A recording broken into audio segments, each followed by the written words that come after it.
My name is Mr. Kaufman, Howard Kaufman. Tonight, we are here for the budget meeting, one of many, February 8th, 6:30 p.m. at the North Boardroom. Mr. Guarino, could you please call the roll? Mr. Mosher? I'm here. Mrs. Oden? Here. Mr. Kaufman? Here. Ms. Raymond? Here. Ms. Timmons? Here. Ms. Hohensee? Here. Ms. Van Twyver? Here. Mr. Guarino is here. Other attendees, Dr. Mosley is here. Here. And we have Mr. Donovan and Ms. Breen. Did I say that correctly? Yes. And I apologize, I can't remember your, Chopa, C-I-O-P-A? 2 P's, okay. Okay, thank you. So before we begin tonight, the ELL and special ed presentations, I really do want to thank the administration for making this material available before the discussion. I know it required some extra work, but I think having it ahead of time, much like the packets that we receive for all other business, really helps us be prepared for a meeting, especially since this kind of stuff is so detailed. I did have a question. I noticed in the information that was given to us, there are missing sections, mostly textual. Is it the administration's intent to backfill those sections that have been left blank? And if so, when will we receive this information?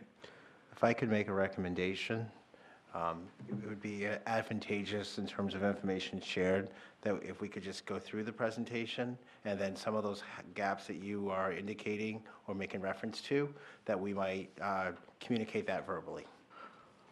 Well, I offered an outline that could be used. We generally agreed that these questions would be answered.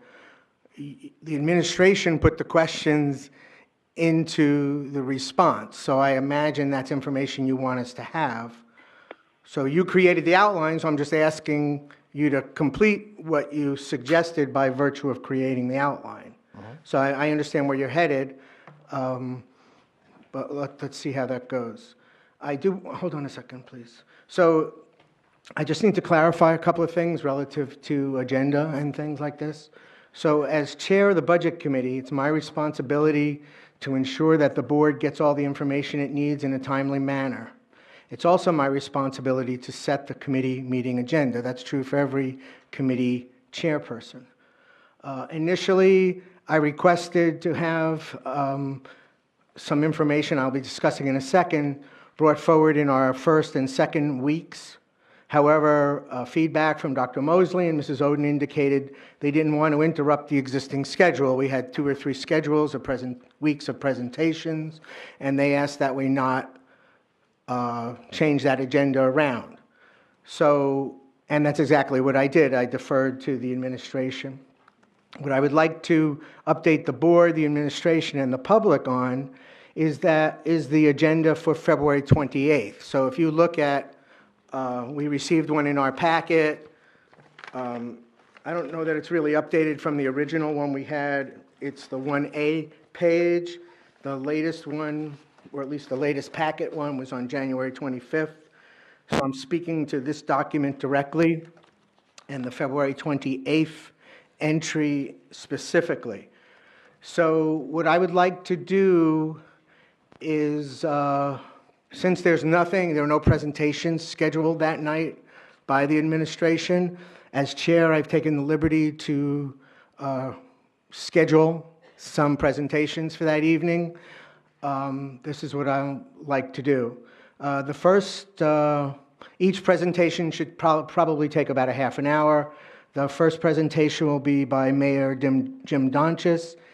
I've invited him to discuss the spending cap and its impact on the school district budget.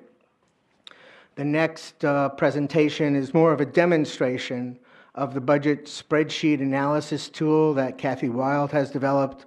I wanted to get this done earlier, but because of the scheduling, we couldn't do it.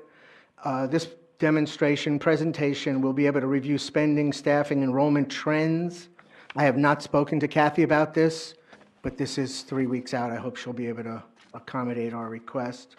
The next, following the demonstration, there'll be a discussion about the availability and access to the spreadsheet by the board and the public. Mr. Donovan mentioned late last week or whatever, that there may in fact be a way to access this directly over the internet and without the need for a spreadsheet software. I know Ms. Van Twyver prefers the spreadsheet software, so we're going to address both methods of access. And the final presentation of that night on the 28th is a request of Mr. Donovan and Mrs. O'Gara to update their substitute teacher presentation and present it to the board. If time remains, we'll begin our budget line items for discussion. So I just wanted to give you all an update for the 28th, what I'm planning. I expect the meetings after that to pretty much be line item discussions unless we have a need for a presentation, and we'll certainly do our best to accommodate that. Mrs. Hohensee, you asked for the floor. I wanted to make a motion. I move to request that the administration disregards the mayor's recommendation for a 2.1% increase in our fiscal 19 operating budget. Instead of preparing and presenting two proposals, one at the recommended 2.1% level and another at the 3.41 level, the board authorizes the administration to continue presenting one proposal at the 3.41% level. Okay, for the purposes of discussion, I'll second that. Mrs. Hohensee. Thank you.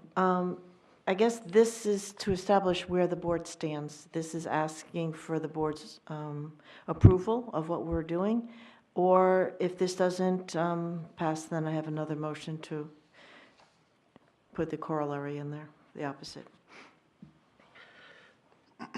Any comment by the board, Mrs. Oden? I think we have a responsibility to go through Superintendent Mosley's budget.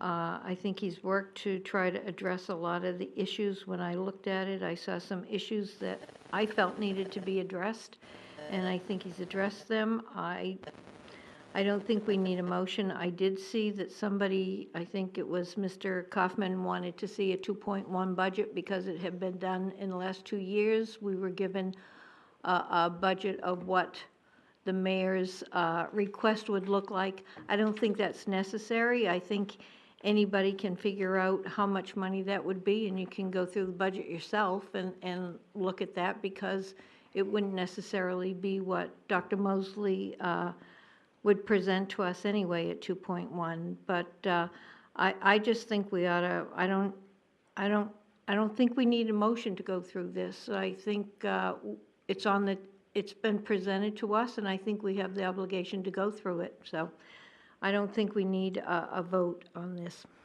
Any other comment from the board? Okay. Yes, Ms. Raymond. Thank you. I guess I didn't realize that asking admin to create a whole new budget was on the table. My assumption was that we would finish the presentation, and then once they've told us why they feel they need these things, then we would talk about whittling it down or changing things as necessary. So I guess I'm confused about the motion as well. Okay, so if I can address that. For my 2 years on the board, I can only speak to my direct experience. In each of those years, the administration has presented two budgets to the board for consideration. One which adhered to the spending cap, whatever that was for that particular year, and then secondly, another budget, which is what we really want to have. So two budgets were presented to us in the beginning of the cycle, and both were under consideration throughout the cycle. In this instance, we've only received the one budget, which is way over the cap. I saw you, Mr. Donovan, and Ms. Van Twyver. The spending cap for the city for the next fiscal year is 1.3%. So hang on a second. The mayor has given us a letter. It was distributed. Ms. Van Twyver asked that be sent out. and his proposed amount increase to us is 0.08%, which gives us the 2.1% that I spoke to. The current superintendent's proposal, which we've agreed to call the working proposal, is at 3.41%. So, which is clearly way over the 1.3 allotted by the spending cap through law, and is way over the 2.1 offered by the mayor. And I think it's irresponsible for us not to have before us a 2.1 budget, because I think we need to understand the salary increase that the teachers are receiving that we agreed to is 3% for the second year of the contract, which is the budget year that we're discussing now. So if the mayor gives us 2.1%, and the union is going to receive, teachers' union is going to receive 3%, my primitive math skills tells me we're short. And we have to find in the operating budget how we're going to pay for that. We cannot assume we're going to get more money from the mayor or the alderman, and I'm very concerned we're going to spend a lot of time in this meeting over the next several weeks talking about a 3.41 budget, when in fact the mayor or the alderman could easily come back and say, no, we told you 2.1, this is what we're going to give you, and then we're faced back starting over with no time left. So the purpose here is to get us to recognize, I believe we have a responsibility to produce a 2.1 budget. Mr. Donovan and then Ms. Van Twyver. Okay, just to clarify a couple things. First, I believe the cap calculation for the year is going to be 1.9%, not 1.3%. There was a change in the past 4 quarters that was just recently updated. So I spoke with John Griffin yesterday, and it looks like you'll see a 1.9%. So I think we can sort of drop that 1.3 number for now. Also, when Mr. Kaufman speaks to 2 budgets, I'd suggest it's really not 2 budgets. It's 1 budget, and then there's a set of reductions to equal another percent. So it's not 2 whole new budgets, which would be an awful lot of work. It's, for example, here's budget A at 3.4%, and then let's say here's budget B at a different amount. And I'm not sure we've ever, when we've done this, that we've chosen the exact number that the mayor said. We were probably close to it, or closer to it, should I say. So if the suggestion is over the next few weeks to come up with some suggested cuts from administration, I'm sure Dr. Mosley can work to do that, but it wouldn't be a whole second budget, okay? Thank you, Mr. Donovan, for the clarification. When I mentioned the 1.3 salary cap number, I got that from the mayor's memo of January 8th, I think it was, or 3rd, whatever day it was, so. It's been recently Okay. adjusted. Terrific. Ms. Van Twyver. Yes, as I recollect from the budgets that I've worked on, it is like Mr. Donovan said. We got 1 budget, but then there was areas listed that the administration thought they could use to decrease the budget if they had to. So I don't ever remember getting two different budgets at all, so. Ms. Hornsey. Thank you. And I agree, we never got 2 different budgets, but my understanding was the superintendent was not willing to provide the auxiliary guidance at the beginning unless the board voted. So that's why I set the motion up exactly the way we have been set up this year to see if the board wants just the solo picture or they want the contrast. In the previous 2 years that I did it, we had 2.25 and 2.77 with Mr. Conrad. We went back to the 2.25, but we always had the contrast with Dr. Brown. I think we started with 1.0, then it got adjusted to 1.9, and we didn't go over that. So it's good to have, I look at it as good to have a rudder for what's the worst case scenario, and then what we think we need, so we can contrast it and see what departments It just gives me a more three-dimensional view of the budget. So my intention by putting out the motion was to see where the board stands. I'm going to be voting against it because I prefer having the worst-case scenario and what the superintendent says projects that we need for the year. It just helps me evaluate it better from the beginning, not to be thrown at the end into a, well, now what do we do situation. Dr. Mosley? Couple things. I met with the mayor along with Mr. Donovan yesterday, and we are part of the divisional budget process. So that means that all the divisions within the city of Nashua meet with the mayor and give a very similar presentation. And there is a discussion around adjustment, there's discussion around what the district needs, and more importantly, discussion around some of our challenges. And I like the word that Ms. Hohensi said, adjustments, and certainly that's going to take place. When I asked the board and the chair of the budget committee to let this process go through, and once we're done with that process, we will make those adjustments in conjunction with the dialogues we've already had with city officials and along with you. There are some pressing issues here in this budget, and certainly when the budget was presented, this is what your district looks like and needs. And this is an opportunity for us to do a reflection on expectation as well. So if you're not going to get the 3.4, which, we can make that adjustment, then we have to really adjust our expectations in terms of where we are going to devote our resources and our evaluation of those resources. So with that said, I would encourage the board to let us do our presentation, let us go through that process to make sure that we can highlight for you and the public our needs, and certainly once we get down to submitting that budget increase to the city and eventually to the aldermen, then the board should take that vote. Thank you. Thank you, Dr. Mosley. I have a question, if I may. You mentioned you met with the mayor yesterday. Can you share with us this is supposed to be a public forum and discussion about the budget.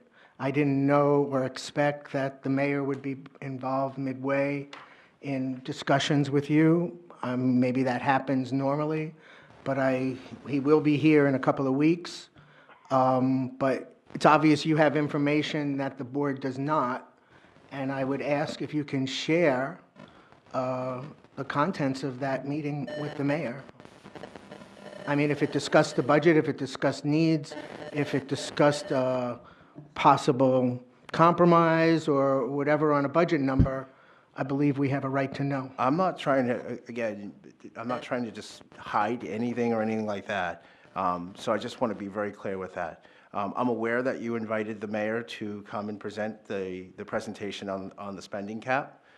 So that was a topic of discussion. We talked about everything that this district needs, in terms of budget needs, our ELL population, our special education needs. We talked a little bit about full-day kindergarten, how we need paraprofessionals in our classrooms to make it equitable district-wide. We talked about the challenges we see ahead of ourselves, infrastructure, many different things. And we talked about those adjustments. Now, if you want me to give you a number right here and there, I don't really necessarily have like one number. I use the word ish, and I'd like to say that things are fluid right now. We don't really know what we truly need and get a hard number until we go through this process. So once we go through this process, once we see exactly where Ms. Breams presents and Bob Chopra presents, we'll have a better understanding of where we're at as a district. And that's what I shared with the mayor as well. There's no one hiding anything or anything like that. I would just encourage the board to just let us go through this process. Let us meet as a division with the mayor, as the police meet with the mayor, as the fire meet with the mayor, as the public works meets with the mayor. Ultimately, it's up to the board to submit a budget that represents the schools to the city. And certainly, this is an ongoing fluid process that I think it's important that we not take motions right now, not what's the word I'm looking for, not spend any more time talking about a discussion I had with many of not just with the mayor, with Dan, with faculty, with everyone here around what this budget feels and looks like. So I would encourage us to go through that process, and let's just get Chris Breams going, and then we can have those discussions. But I think we're not using our time effectively when we start to create situations where it doesn't allow us to do our job. Well, we have plenty of time. I'll call on you in a second, Mr. Guarino. I'm really taken aback about, and I understand the mayor has meetings, but this budget thing is supposed to be a public thing. And I hope, and you mentioned with other, I understand Mr. Donovan is our CFO. I fully understand that you're going to have 3 million conversations around this budget with him. But when you speak to other people in the room, it should really be to the board.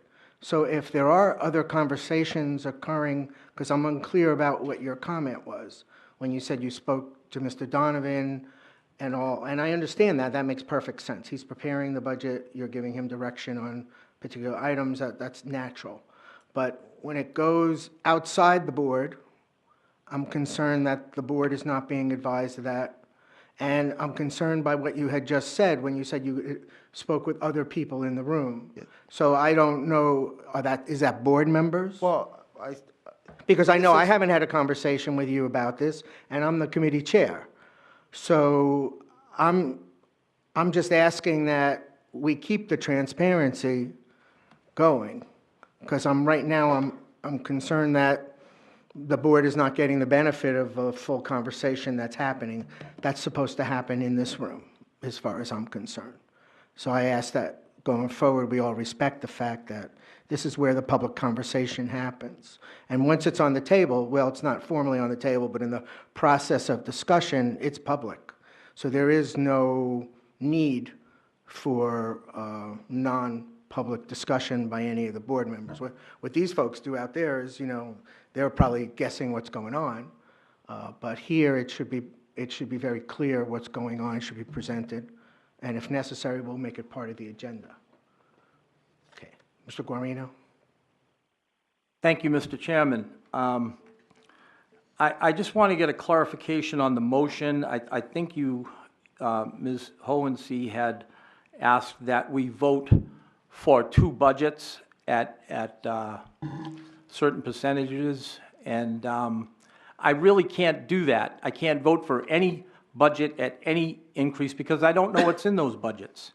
And I feel that we have an obligation, even though the superintendent has a higher number, we still have an obligation to communicate to the Board of Aldermen and the mayor what the needs are. We may not get all those needs funded, but we have an obligation to make the public know what the schools, what our schools need. And I think that's what Dr. Mosley wants to do and Mr. Donovan wants to do, is to present to us what the needs are and what the costs are going to be, so we can put together a budget. Now, we do have a spending cap for the city, not for the school department. We have a spending cap that applies to the city.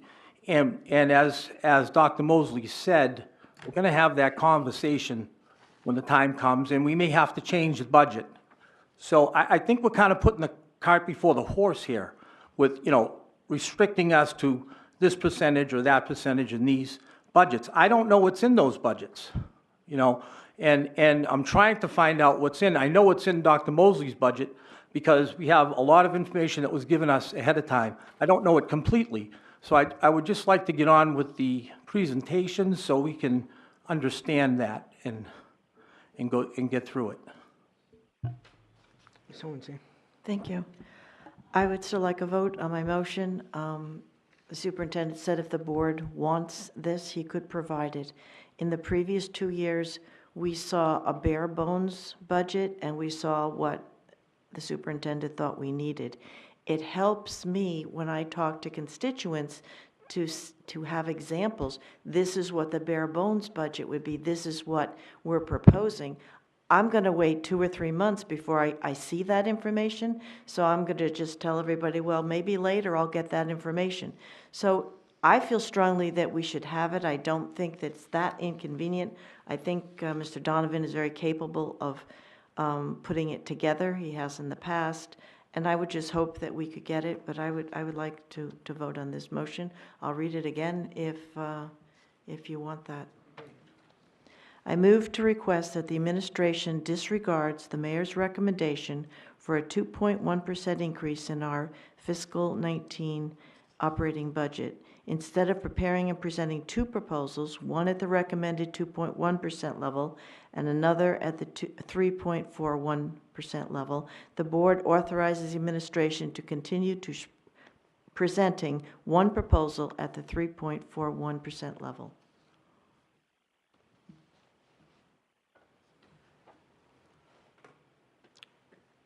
For my benefit, Ms. Hohensee, can you, I'm a bit confused by the text of your motion. I'm confused too. Yeah, so am I. So can you perhaps withdraw and offer a motion that is easier understood by the board? I'm not trying to speak for everybody, but I'll just throw in, and I sort of heard an agreement over here to that. Okay, if you're I'll willing. withdraw my second. I'll withdraw mine and move to request the administration prepare for the board discussion and review an operating budget that adheres to the 2.1% spending limit as recommended by the mayor. I'll second that. The understanding would be we still have this other presentation that we're continuing with. But like we did in previous years, we'd say, well, this is included in the higher budget, this wouldn't be. So you see, as you go through each department, so you really feel the need for whether or not we need to go to the alderman and say, we need this expanded budget increase. We can't cope with this smaller one. It gives us three-dimensional view in all our departments of where our needs are and what the 2.1% budget would do to the district. Any board member comments, Ms. Van Twyver? Mr. Chairman, the previous speaker is misleading what we used to do. What we used to do was have the superintendent present the full budget that he felt that he needed or she needed. And then I added some areas where if we had to, we could reduce the budget by, if we all agreed to it. So I think we ought to just forge forward here and get these people to give their presentations and get on with it. We're going to look at a 3.4. The other budgets that we've presented were over what the mayor suggested, and they sent it back to us, and we had to cut things. So it's going to be the same procedure this time, I believe. I'm going to move the previous question. Can I respond to that? I think that order Then we're going to supersedes. vote on moving the question. Going to vote on moving the question. Could, Mr. Guarino, could you, we're voting to move on the question. Could you please? So call the roll? a yes vote would be to vote on this motion, right? Okay. With no further discussion to end, so this vote is to end discussion. This A vote yes is to end A yes discussion. vote would end discussion. Okay. Please call the roll. Okay, Mr. Mosher? No. Mrs. Oden? Yes. Mr. Kaufman? Yes. Ms. Raymond? Yes. Ms. Timmons? Yes. Ms. Hohensee? No. Ms. Van Twyver? Yes? And Mr. Guarino votes yes. We have 1, 2, 3, 4, 5, 6 yes votes, 2 no votes. We need a 2/3 vote. And is my math correct? So motion carries? It carries. Okay. So we vote now on the On the motion by Mrs. on the Hohensee. motion. Okay. And I'll just, do you have it? I believe her motion is to authorize the administration to prepare a 2.1% budget. Is that correct? I'll read it. I'll hand it to you at the end. Move to request the administration prepares for budget discussion and review an operating budget that adheres to the 2.1% spending limit as recommended by the mayor. Okay. So we'll get that to you, so you don't have to write it down. Okay. I'll call for a roll call vote, please. Roll call vote on the motion for a 2.1% budget. Mr. Mosher? Yes. Mrs. Oden? No. Mr. Kaufman, Yes. Ms. Raymond, No. Ms. Timmons, No. Ms. Hohensee, Yes. Ms. Van Twyver, No. Mr. Guarino votes no. There's 5 noes, 3 yeses. The motion fails. Okay. With that, Ms. Breen?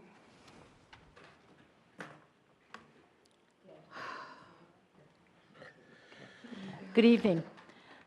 I'm here tonight to provide an overview of our special education department and the funding sources that we use to maintain this program. I've scaled information back for the new board members, so it can be truly informational to you, and I apologize if it's a little bit redundant for people that have been here.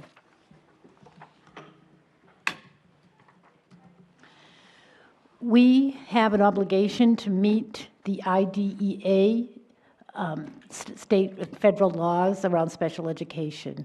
We also are required by law to provide a free, appropriate public education to special ed students in a least restrictive environment using an IEP, or individual education plan. The Nashua School District is committed to providing an effective, high-quality special education service to all children with disabilities by working collaboratively with families and our outside agencies. And we do a lot of work with outside agencies for our students. And we do have pretty solid relationships with families as well. The school district continually evaluates the special education and the related services that we give. We do checks and balances to make sure that we are meeting the students' needs, their unique needs, and we always go back to following the guidelines and the laws. We service students ages 3 to 21, preschool, all the way up to high school. Some of our 3-year-olds, we have to begin testing at 28, 29 months. They're really young children. And we do have several students that we keep until they mature out at 21. We offer a continuum of services from students in preschool classrooms, regular classrooms, resource rooms, self-contained classrooms, special day schools, residential programs, home instruction, hospital or institutional settings, court-placed often. Special education staff includes teachers, case managers, also includes teachers of the visually impaired, hearing impaired, paraeducators, school psychologists, speech, language pathologists, occupational therapists, physical therapists, and sign language interpreters. We also have LNAs and RNs that we also employ too when we have students that have some health issues. If you take a look at Appendix A, in the information that you were given today, it does have a listing of this continuum, and I'll talk a little bit more about that in the presentation, the list of services. And Appendix A will give you a little bit more in-depth information on that.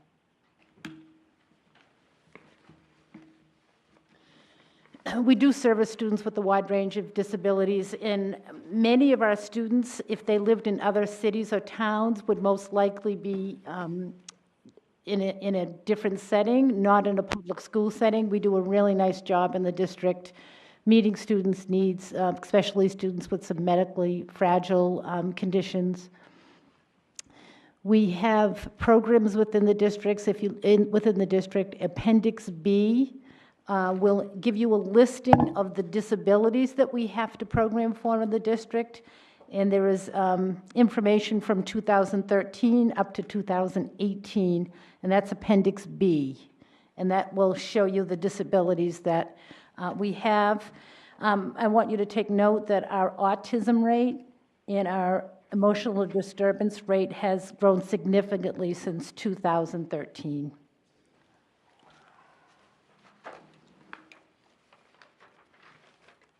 Oh, I'm sorry. All of our schools have general education services where we have case managers who teach and handle special ed meetings, paperwork, and compliance tasks. And that compliance is around the IDEA to make sure that we're following that. Several schools have preschools, intensive needs programs. with assigned teachers and service providers. In Appendix C, in the packet that you got, takes each school and breaks down for you the programs at each school, the general case managers, and FTEs. FTE means full-time equivalent, and that term is used to split a full-time position to meet the needs across the district. So it's taking someone's position and assigning a few days to them. So that information has how it's broken down throughout the district.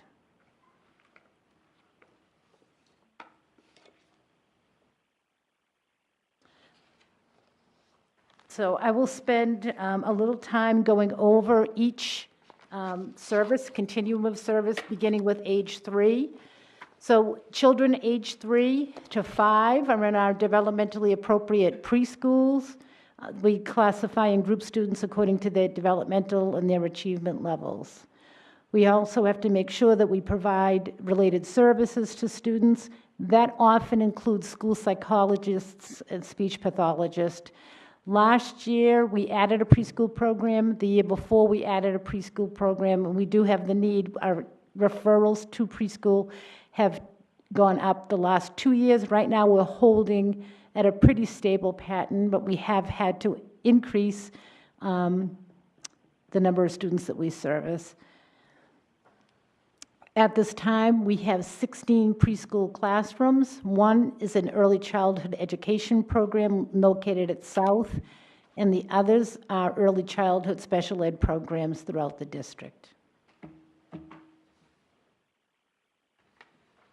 General special education occurs in every school. Most of these students are in the regular classroom. They would attend their neighborhood school. Children with a disability attend and get supports and services. They might get consultation from a school psych. They might get a consultation from a speech-language pathologist. The classroom teacher gets some support from the case manager. We also have students that get some direct service within the classroom, so they don't necessarily have to be pulled out. They work with paraeducators who deliver services to them in the classroom, and the paraeducators are under the direction of professional teaching staff. This continuum continues for general special education. We have students that stay in the regular classroom for a good part of the day. They have accommodations, modifications, aids, and services, but they come out for part of the day for specialized instruction. Students cannot be removed from the classroom for more than 60% of the day. So often students, if they have a disability in math or reading, they might be pulled out for specialized instruction. Most of this instruction is small group, but we do have students that are given some one-on-one specialized instruction. So this general special education occurs in every school within the district. Then we have our intensive needs programs, district-wide, self-contained. And district-wide means you might be bused across town because there's a program across the city that has specified teaching and learning that's helpful for your disability. And we group students based on that disability so we can deliver a continuum of services. So we don't have district-wide programs in every building, but we do have them throughout the building, and busing is involved with that as well. So students can be in that intensive needs program all day. Most students aren't. Students sometimes have a combination of regular classroom time and that self-contained program. Most students go to Unified Arts and lunch with typical peers. And we have the classes that are organized by degree or severity of disability. Several self-contained education classes serve students between the chronological age of not more than 4 years. So we have some constraints about age, and that's good. You want to cluster students around students their age.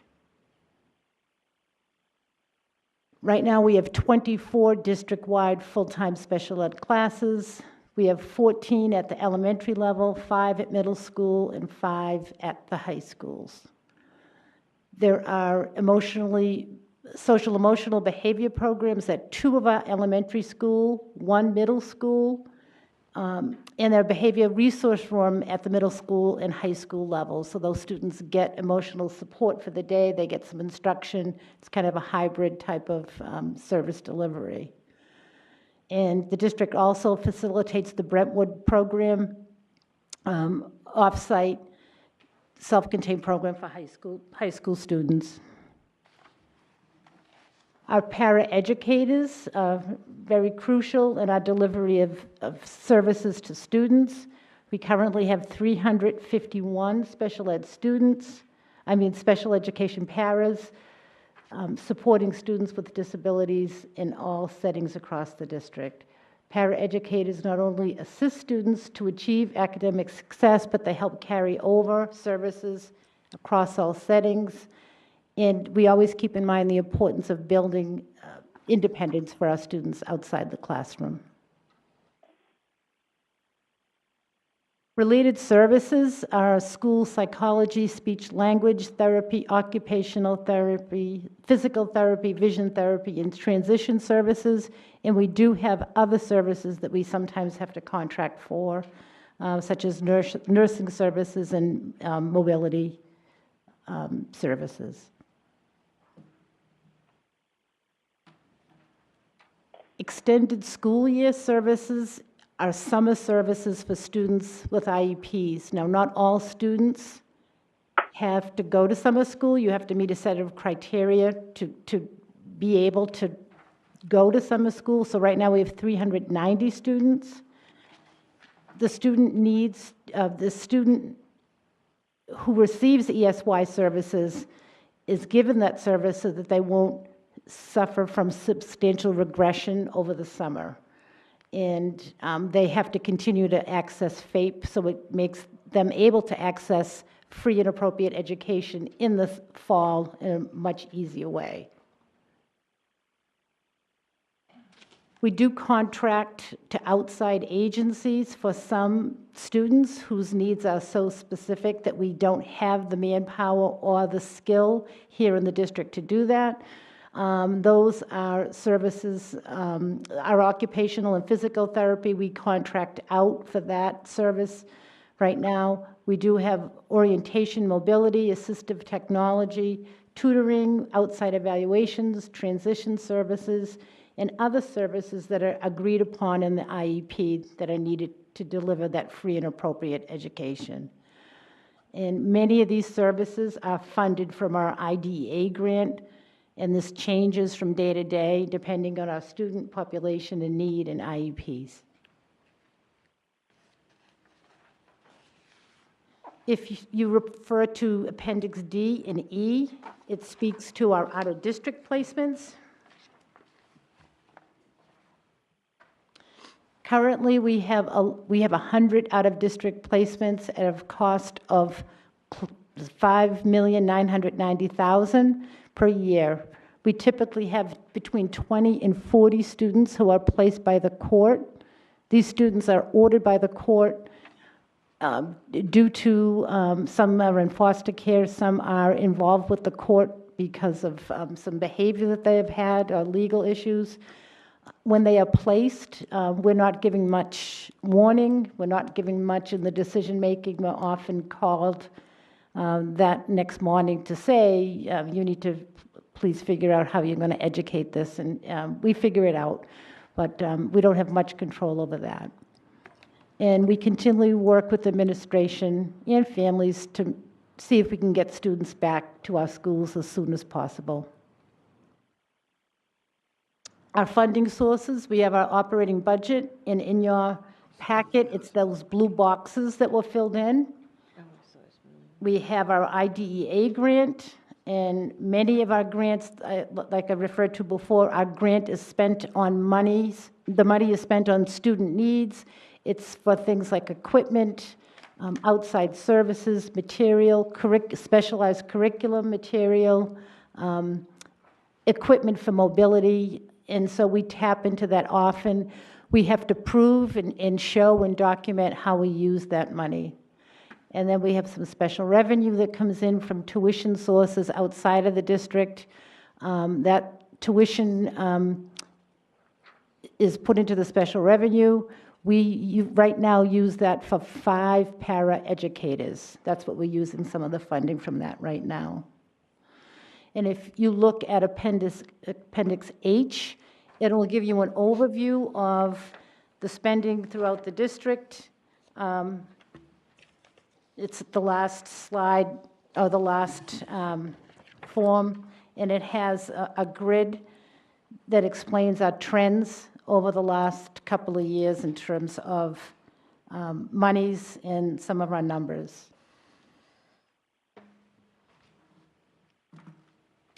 For next year, we are asking for an additional school psychologist, and there is some detailed information on Appendix F. Some of the rationale behind this request, and it gets into more detail in the appendix, is that we do have a changing population in our schools.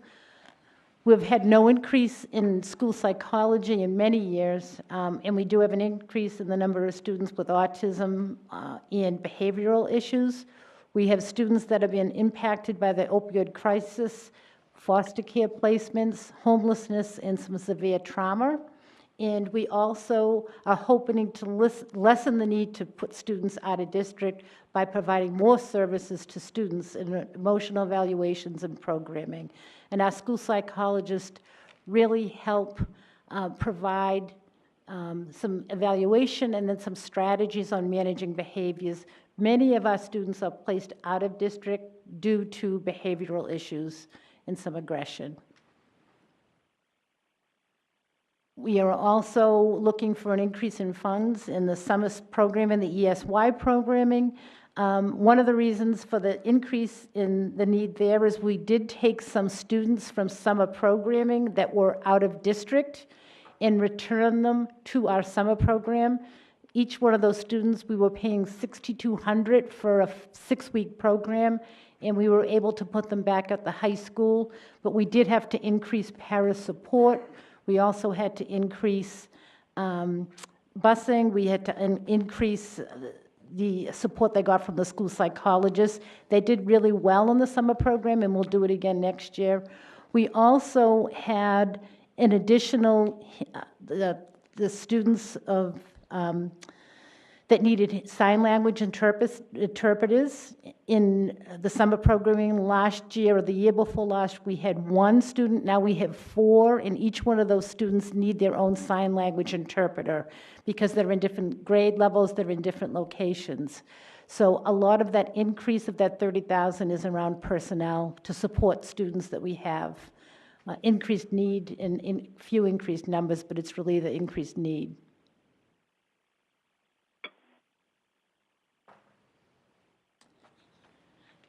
So, You took a long breath there, so.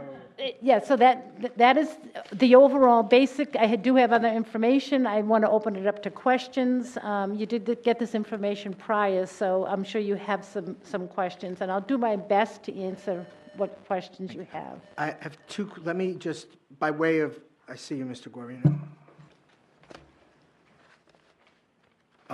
You referred in your presentation to various appendices, which are, I believe, found on the color sheets. Those are the appendices you're referring to? Yes, I believe you got a packet? Yes. Yeah. So when I look at Appendix 1, 2, 3, 4, 5, it's a title with an underline. There's no, I don't know what that's referring to. I no doubt you prepared the information. So I just I don't have know. Appendix 1, 2, ABC? Yeah, the letters. So A, Oh, okay, even more A goes confusing. to A, B goes to B. So that's the page number. No, embedded in my presentation, I referred to the appendix. Yes. At the top of the sheet, I listed A, B, C, D on the appendices.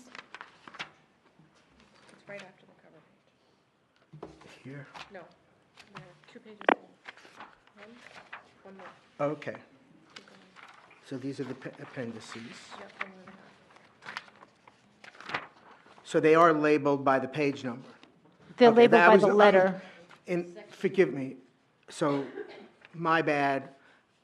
It's not labeled as an appendix, it's just 6A. In the past, it was a page, 6A we inserted in the book. So I didn't understand that this was in fact the appendix that you were referring to. So thank you. That was really the basis of my question. Okay. Okay, so are you done with the presentation you wanted to give us? Any questions? So before I call on Mr. Guarino, did you want to cover any of these appendices in any detail, or we'll just refer questions to you on Well, them? I assume that you had looked at them prior, so I wasn't going to go into detail, but I would take any questions. Okay, with that, Mr. Guarino. I want to thank you very much, Ms. Breen, for the presentation. I learned a lot, and I did go over the appendices that you provided ahead of time, 8.5% increase in enrollment for a special ed since 2013, 2014. I think that's the kind of information that we have to bring to the Board of Aldermen and the mayor. These are the needs that we have. And I think it shows that our schools do not, operate in a vacuum. Whatever happens in our neighborhoods, whatever happens in our city, it affects our schools. And that increases our budget. That's how our budget is increased. And I know that our school psychologists are already stretched because we were given a report on, there was an ad hoc committee. So, and I can see where you're going to need more school psychologists. And plus the additional pressure that's put on the schools because of the opioid crisis, because of the pay gap in society, because more families are stressed. So I just wanted to thank you for the information. I thought it was a very good presentation. Thank you. Yep. So I'd like to just ask the board in general, the last time when we received Dr. Mosley, Mr. Donovan's presentation last week, after they gave the presentation, we walked through the presentation and I solicited questions from each of you. Do you want to continue with that same format, or I'll just ask for a question, we'll just jump in to whatever page it is? No comment. So anybody have any questions for Ms. Breen? Mrs. Oden? I do, thank you. Can you just refresh my memory? I know there's a formula that we use when we have students that we get a little support from the state. There's a formula. Can you go over that formula? I can't refer to the formula, but I can speak to, we do get an offset in funding for CAT aid. It's catastrophic aid. Now it's called special ed aid. Okay. So when there is a student that has some really significant needs and the district is paying lots of money for the student, a lot of it is medical, when they hit a certain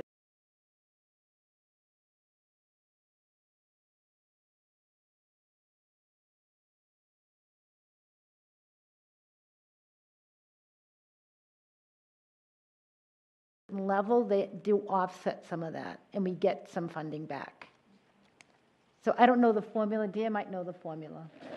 I know it's a 50-something%, but. Thank you. Yeah, the formula is, it's two-part formula. Basically, the state will kick in some aid. If there's an average state cost per student of special education, which is about $50,000 now. So when you spend between 3 and 10 times, no, it's the average student cost, which is about, let's say, $13,000 now. So when you spend between 3 and 10 times that number, that cost, let's say, of $12,000, the state factors in 80%. That's their plan, to pay you 80% of that increase. When it's more than 10 times, they plan on paying you 100%. So every single district does that for the students where the cost is significantly more than the typical state average, which I said is about 12,000. The problem is, you do the spreadsheet, you do all the math, and then the state comes back and says, well, we don't have enough money in this fund, so we're going to pay 72% of what we would like to pay you. So that happens. We get those funds typically once a year, usually early December. And we can discuss that calculation more if need be when we get into the revenue budget. I'm sorry, can I have a follow-up, please? Do those funds come directly to the school district, or do they go to City Hall? They're part of the city revenues. Yeah, I thought so. Ms. Van Twyver? Excuse me. I have a question about the preschool.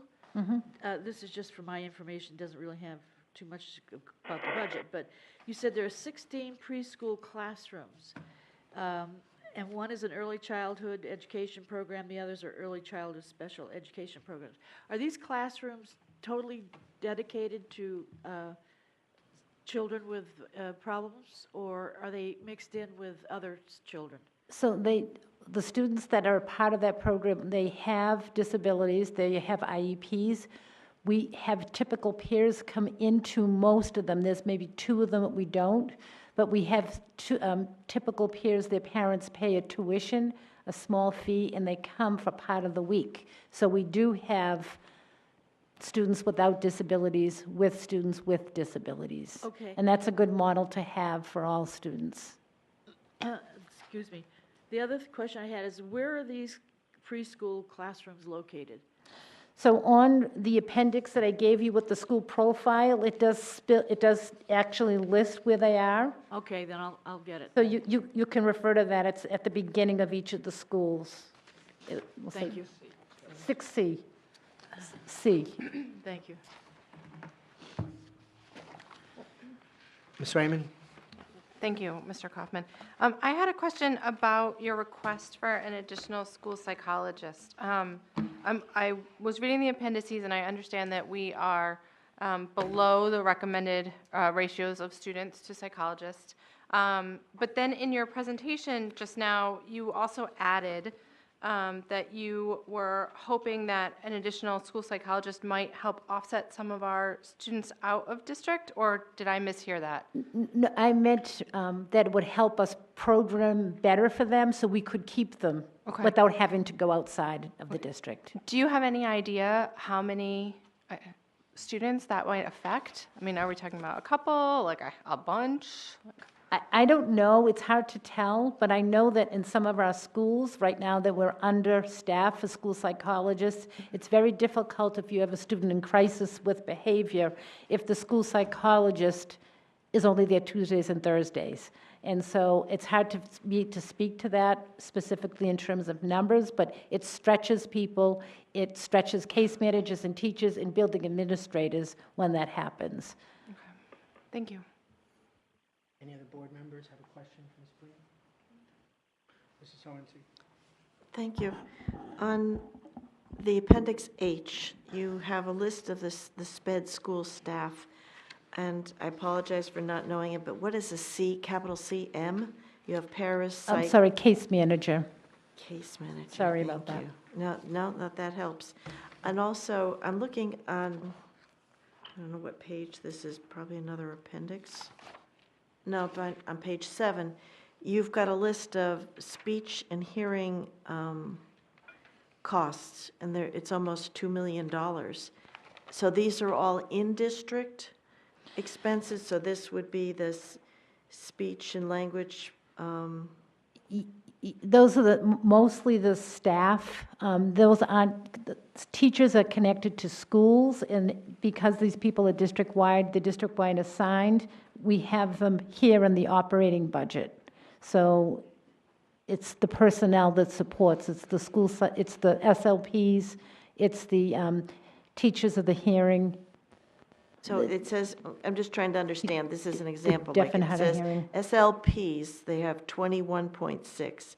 That's our district-wide staff on Appendix H, right under the case Okay, managers. I see that, yes. Okay, Yes. so what you're saying is we have 21.6 of the speech and language personnel, and over here on page 7, it says that that's $2 million expense for just that, treating that one area.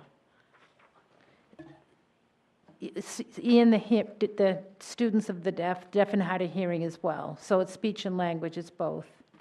Oh, okay, so there's no hearing on the staff list, there's only speech. They're under teachers typically because they're certified teachers, so they're not under that category. So they wouldn't be listed on this Appendix H No. at all, the hearing people, They're at. the hearing I specialists? believe they're in the schools, Dan, because they're teachers, the teaching staff. Yes. These are specialists, the SLPs, the speech people are considered specialists. Okay, so why wouldn't we put them in here if they're dealing with this, along with the speech and language? If I can just interrupt, yeah, the numbers in the box, the colored boxes, those are the numbers from the operating budget related specifically to special ed.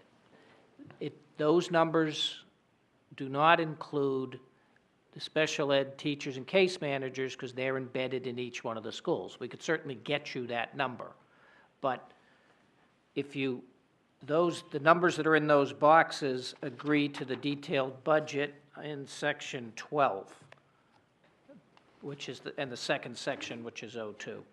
So it's a little bit, when you have a program as large as this, and the people are budgeted in many different spots, this 6H page is a list of all the staff and the type they are, but they may not be budgeted all in the same place. Okay, thank you. Let me just ask Mr. Mosier if he has any comment or question for Ms. Breen. I have a question. Sorry. Mr. Mosier, do you have any questions for Mrs. Breen? Yeah, I seem to recall that somewhere along the lines, a number of these children are covered under some federal funding as either Medicare or Medicaid, and if we are, how much? And I know that we have a company that takes care of the billing on that, and we get a certain amount back. So, I mean, am I all wet on this, or is there a process that's involved So, in getting these kids the welfare, Medicaid, or Medicare? so it is Medicaid, and we do have students that do get that benefit. We have all parents sign out the information. We don't know who's Medicaid eligible or not. And we do have a company that does a nice job of managing that. Our staff has to do the documentation and send that out. They manage that data. The money that we get back from that goes to the city. It doesn't go directly to special education. So last year, it says on this chart, we got back 1 million, million and a half. 1.6 almost, so, but that's money that Nashua gets. We don't necessarily get that directly. Yeah, City Hall gets their hands on it, and then that's that. But I knew that there was some movement there with the Medicare and Medicaid, and I know the company that does a pretty good job of the billing and handling that, but we still get stuck with the preparation of it, but the money goes back into the city coffers. Yep, it does.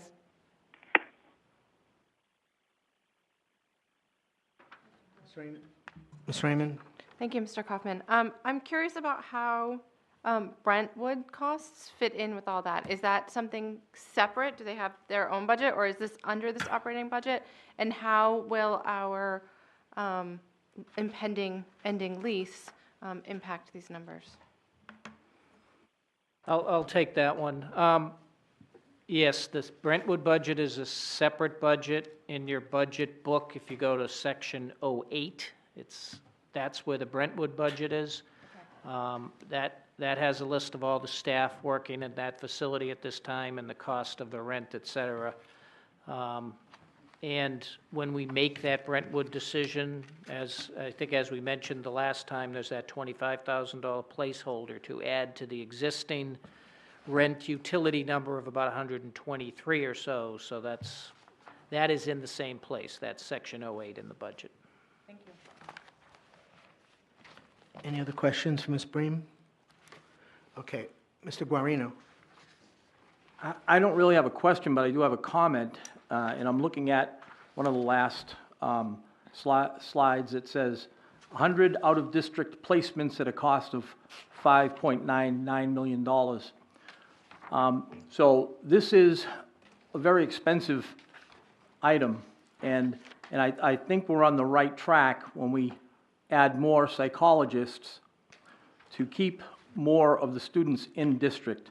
So we're talking $59,000 per student, and as the enrollment increases, the enrollment in special ed increases, this is going to increase. So I think we're on the right track when we try to keep more of these students in district, and if we could handle them successfully, I think that's a good idea.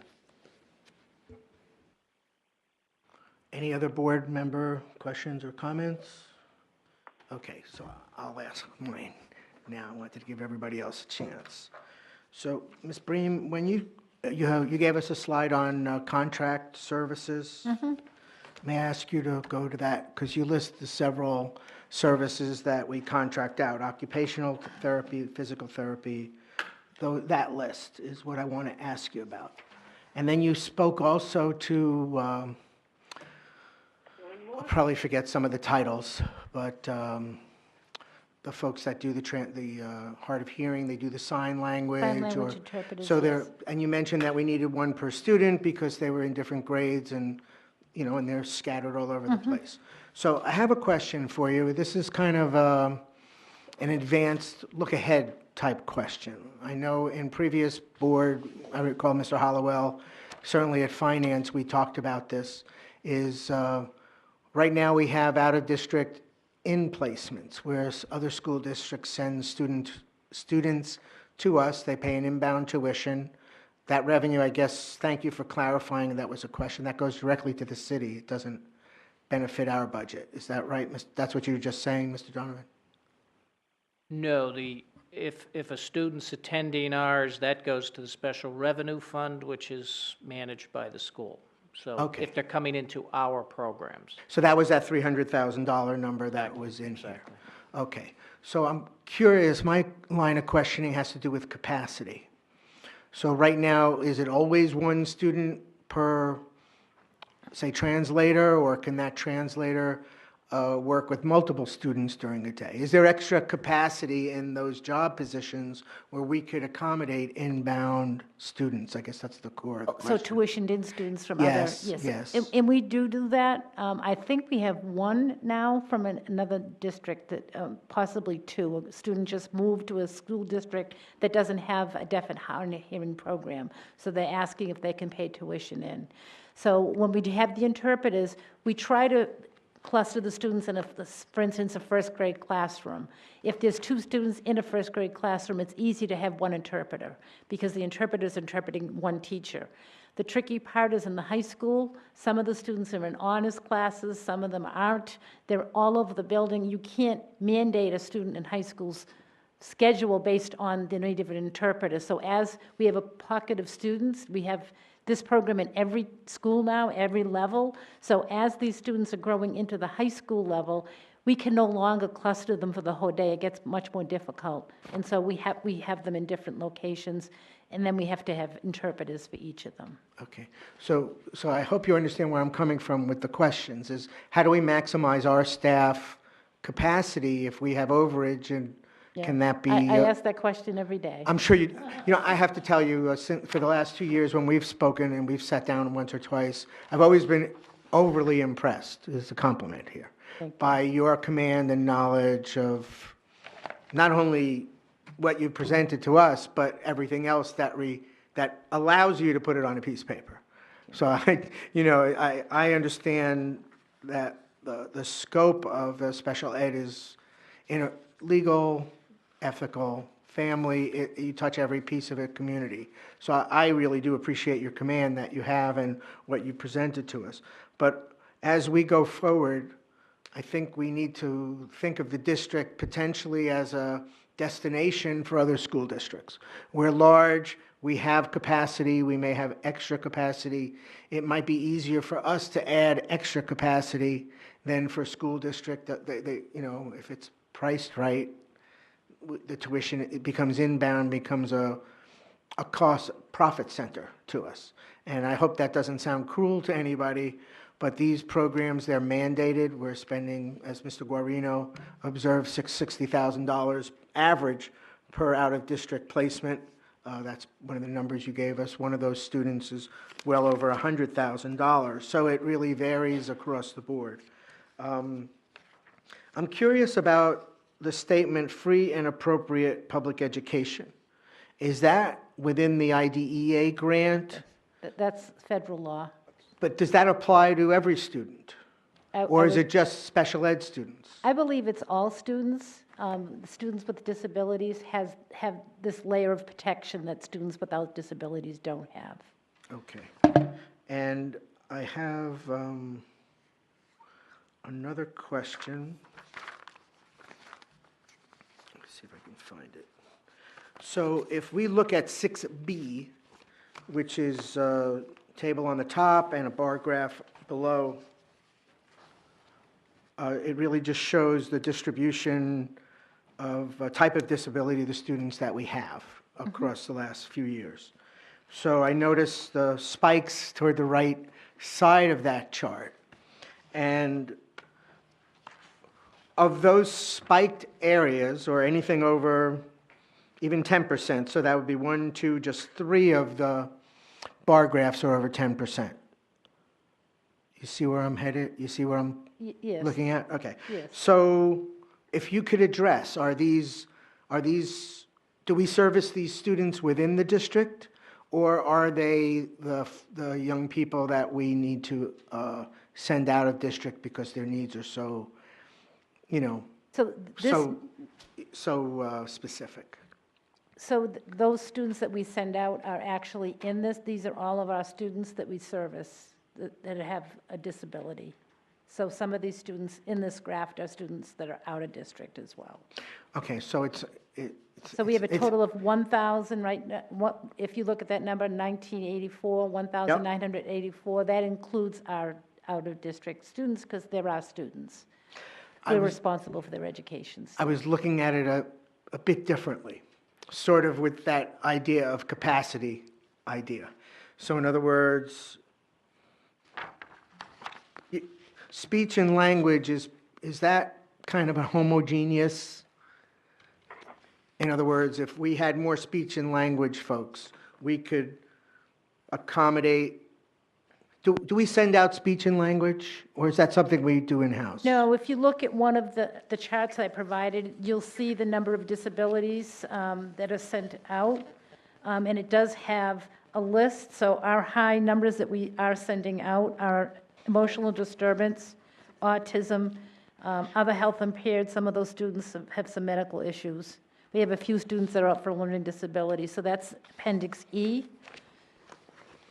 Most of the students we send out are autism and emotional disturbance. So logically, it would be difficult to provide those services as an inbound service to other districts. The level of need for some of these students is quite significant, and it's all day long. Some of them are in a therapeutic setting, so it's not a traditional school setting at all.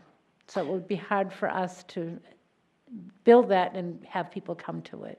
Are there any specific areas you could identify that have that potential? To bring students back into district? Either or- back into district or for becoming an in-placement for another district? Probably learning disability. We can, and we try to offer a lot of services to students that are younger, and if you see, are trending down for learning disability, and I think we are providing more services without an identification to younger children. So I don't think we are identifying as many students that are learning disabled. We do have students with significant needs that are learning disabled, and so what we're trying to do in district is we have specialized programs, highly trained programs that teachers have to take. And what I'm trying to do is get one of these highly trained teachers in every building. It's $3,500 to go through the training. And the training it's like a master's class, and it's 9 months long. So right now I have one teacher that's doing that.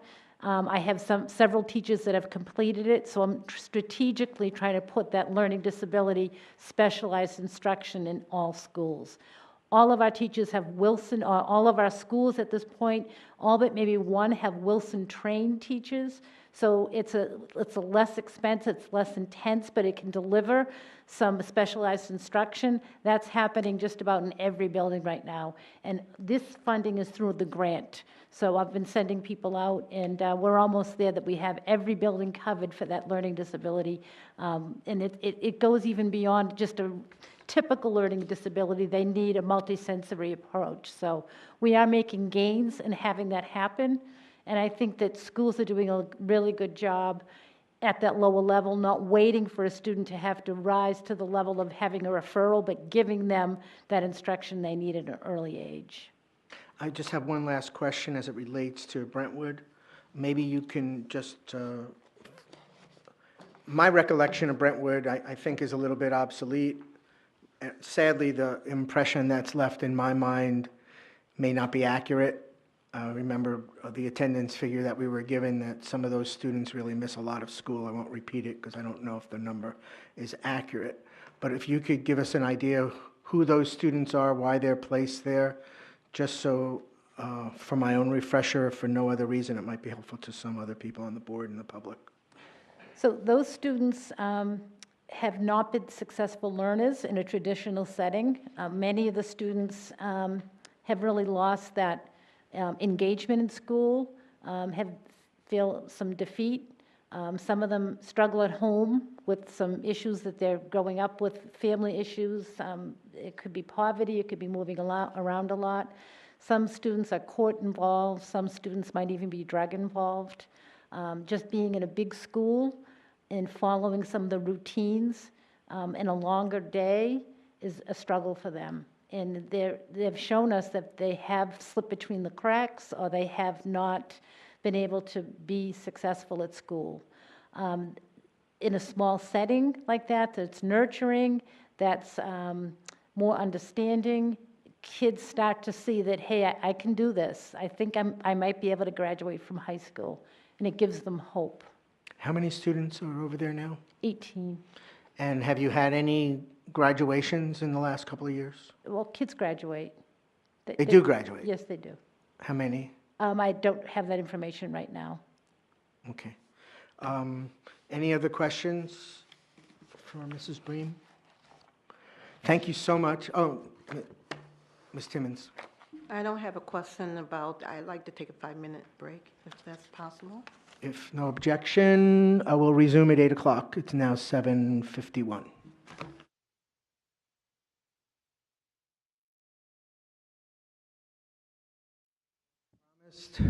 Mr. Chopa. Good evening. I'm here to speak about the ELO program and our budget rationale for hopefully increasing our staff. Our rationale is to meet the recommended service minutes for our students in the elementary and middle school levels. High school has their own issues that we'll get to later. Unlike SPED, ELL is not, it doesn't have a federal law mandate. We fall under OCR. So there are recommended service minutes that come from... Acronym? Huh? OCR is an acronym? Office of Civil Rights. Thank you. Yeah. In fact, ELO programs themselves came into being because of a Supreme Court ruling, I think it was in 1974, it was Lau versus Nichols, which stated that, you know, equal, I forget exactly how they worded it, equal isn't always something like... Equitable.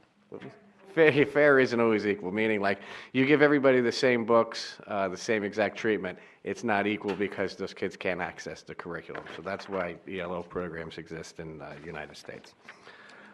Thank you for the assist. So the service minutes that we're going to look at, they come from the U.S. Department of Education, also the New Hampshire Department of Education, and WIDA, which stands for the World Class Instructional Design and Assessment organization. We'll get into that later. The New Hampshire as a state is a part of a consortium of, I think it's 35 states, that are WIDA states, so we'll talk about that.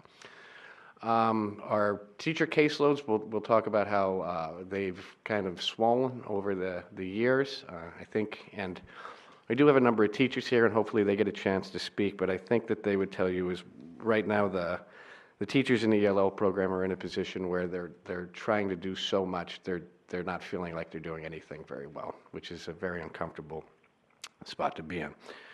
Our program consists of about 11.5% of the overall student population, and we make up 2.5% of the teaching staff.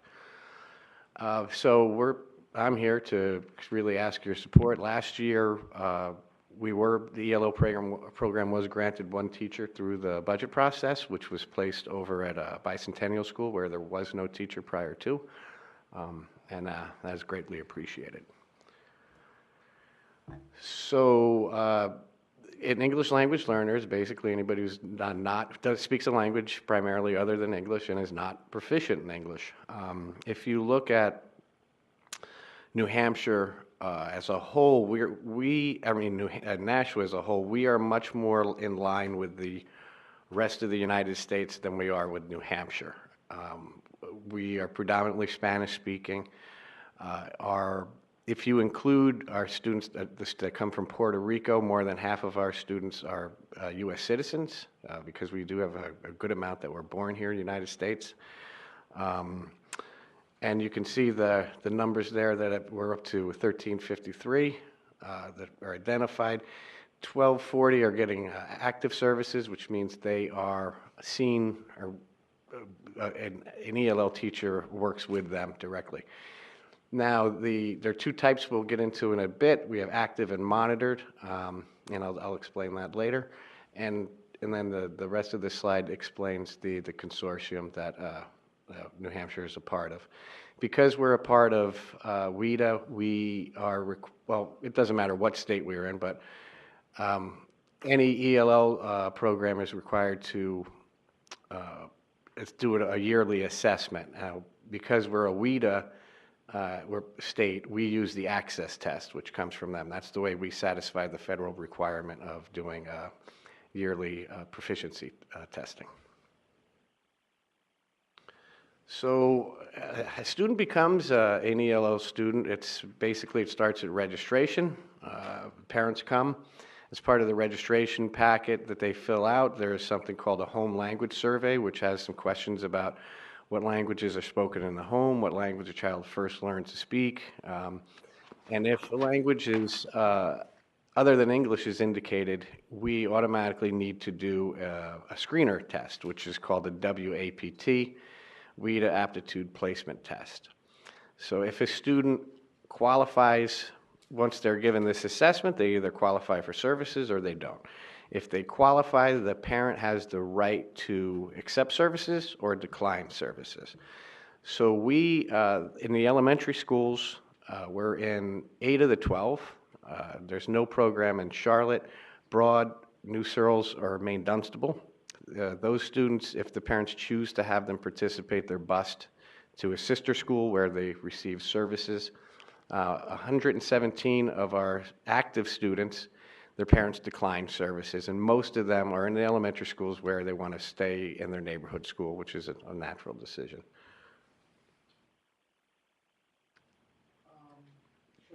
Yeah, I'm sorry to interrupt. Which schools do not have ELL? Charlotte Ave, Yep. New Searles, Maine Dunstable, and Broad Street. You're welcome. So here are our student-to-teacher ratios. They're high. I can say when I started with as the supervisor of the ELL program, I think it was 2005 or 2006, when I first wrote our policies and procedures. Our goal was a 30 to 1, 30 students to 1 teacher ratio. That is out the window at this point. When I updated it last year, ideally 30 to 1 would be great, but I don't know how we get there. I went to 40 to 1 as a recommendation, which is still pretty high. And again, there's no, we don't have the federal law like SPED has, so we don't have those guidelines where it has to be this to this as far as ratios. We have the service minutes, and we can get into that, but even the service minutes are not mandated. Those just are their recommendations. And you can see, except if you're going to talk about the schools with no ELL program, you can see them on there. Those are the ones with the zeros, 8 to 0, 23 to 0. So you got, okay. All righty. Just a point of clarification, do parents have the option to opt out of ELL services? Yeah, absolutely. That just as they can decline it at any time, they can opt out, and we stop. Now, even, well, I think I get, yeah, actually we're right here. So students are, so let's get into active students, right? So your active student is a student that has been screened, qualified for services. Even if the parent declines services, I don't want my child in the program, we're still required to do the yearly access test on that student.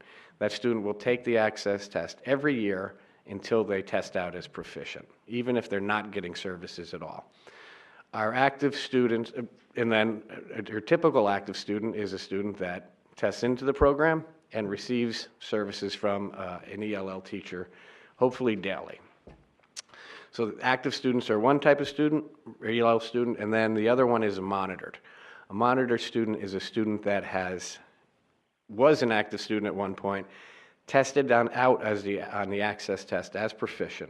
And once they test out, we are required, the ELL teachers are required to monitor their progress for what used to be, it used to be 2 years.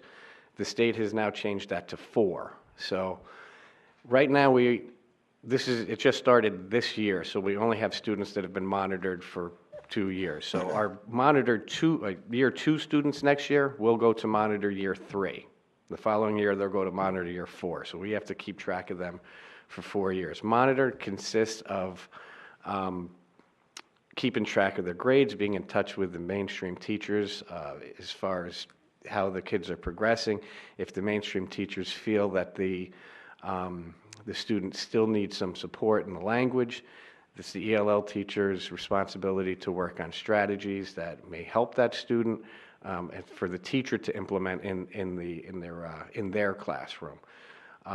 And one thing I can, I'd like to go back to the caseload. If we go back to the caseloads, not only are the ELL teachers, their job is different than just like, say, I don't want to degrade any content area, but let's say a social studies teacher where you teach the content and then off they go. Many times the ELL teachers are the anchor for these kids. They are the ones in the school that the children are most comfortable with, and this goes straight up through high school. It's not just an elementary thing.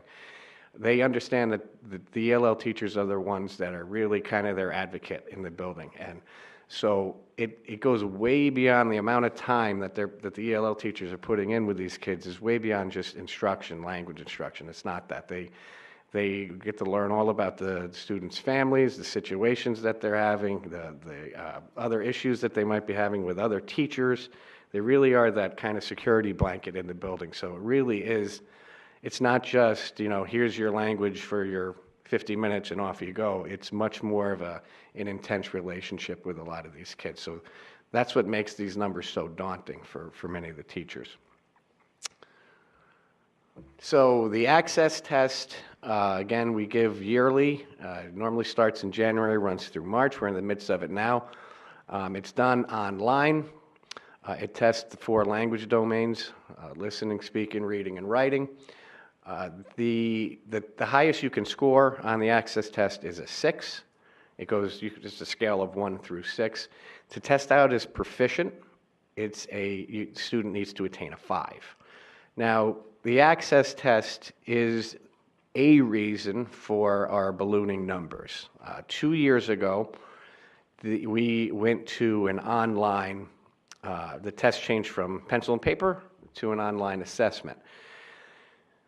That, unfortunately, the online assessment didn't really measure what our teachers were teaching or what our students were learning. It measured their proficiency on technology, which unfortunately was not very good.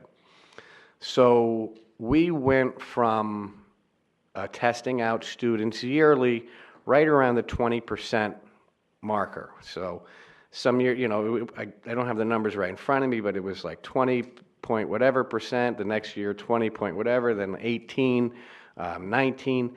The year we went to online, we went from those, very high teens to low 20s to 12%. So if you just think about a balloon, we let some air out, but more air came in as more ELL students entered and the balloon got bigger. So that kind of pushed our numbers up to where they were uncomfortable. The following year, last year, the test again was online, but we tried to ensure that our students were much more comfortable working with technology, as they should be, because that's the way the world is moving, and there's no gripe about that. They should be proficient with technology. WIDA changed their standards. So the best way I can explain that is if you had a student that took the test from 2016 and 2017, answered everything exactly the same way, the student in 2016 would have gotten, say, a 4. The student in 2017 would have gotten a 3, which means they made it much more difficult. So our percentage of kids testing out went, again, from, say, low 20s, very high teens, to 12, then to 4%. So again, that balloon, the pressure in that balloon just keeps getting stronger as we're not testing out kids, which means we have to still service them, and we continue to receive students from all the different countries around the world and in the United States where they're not speaking English in the home. So that's been kind of what is the history of where we are and why we're in such a bit of a, not a bit, but why we're in a pinch. So the instruction models that we use, elementary schools use both a pull-out and a push-in. Push-in is much more rare. We try to do it, but it's something that, and I think Dottie could probably tell you, it's something that has to be a really good dynamic between the two teachers to be effective, where they're both really willing to work together. Sometimes you have a great duo and they work extremely well. Other times it's not going to work, and the pull-out model is obviously the much more common one. And it's not just because of the dynamics, it's just the schedule, handling the schedules at the elementary level are different because you have students from all kinds of different grade levels, different proficiency levels, different classrooms, and you're trying to manage these groups that are when they're pulling out. And it's a challenge because they can have students of various proficiency levels in the same classroom trying to do the instruction for them. Middle and high school has a much cleaner look on the outside. On the inside, in the reality, it's still quite challenging. Middle and high school students are scheduled into, ELL classes are scheduled into their day. So a middle school student, a beginner should have at least 2 ELL classes a day out of their 7? Is 7 or 8? What do they get a day in middle school? Is it 8? 7? Okay. And then the high school students get they have the block scheduling, which provides 90 minutes a day. But again, we run into a different issue with the high school where we are getting loaded up on our lower end the classes where there are a lot of newcomers, a lot of beginners, and they have their double block of ELL, which is fantastic, but finding other course offerings for them that are appropriate is very difficult. So you'll find that in the high schools, our ELL students are overwhelmingly the beginner and newcomer kids will be 2 blocks of ELL and then gym or art, and not much as far as other offerings. So with our increasing numbers and in the elementary and middle school levels, we're not reaching the recommended service minutes. And in the high school, I can argue that we're reaching service minutes, but we're not servicing these students in a way that is best practice. Right here, this shows you what the recommended service minutes are. So again, the access test runs from a 1 through a 6. So on the bottom, a level 1, anything from a 1 to a 1.9, they're recommending 2 hours per day. Level 2, well, you can read it. So obviously, more support for the lower the proficiency level. As their proficiency level increases, they require less support. And again, these recommendations come from the U.S. Department of Education, New Hampshire Department of Education, and WIDA. Here is a visual of, at the K through 8, of students that are not receiving their recommended service minutes. So 83% is obviously not where we want to be. I don't know what more to say about that, but that's just not ideal. K through 5, you can see it's even more dire. 88% of the students do not receive their recommended service minutes. And again, it's simply caused by the large caseloads. 6 through 8, a little bit better, but still not good. And then, you won't see the high school on here again because of the block scheduling, but the high school has their own issues.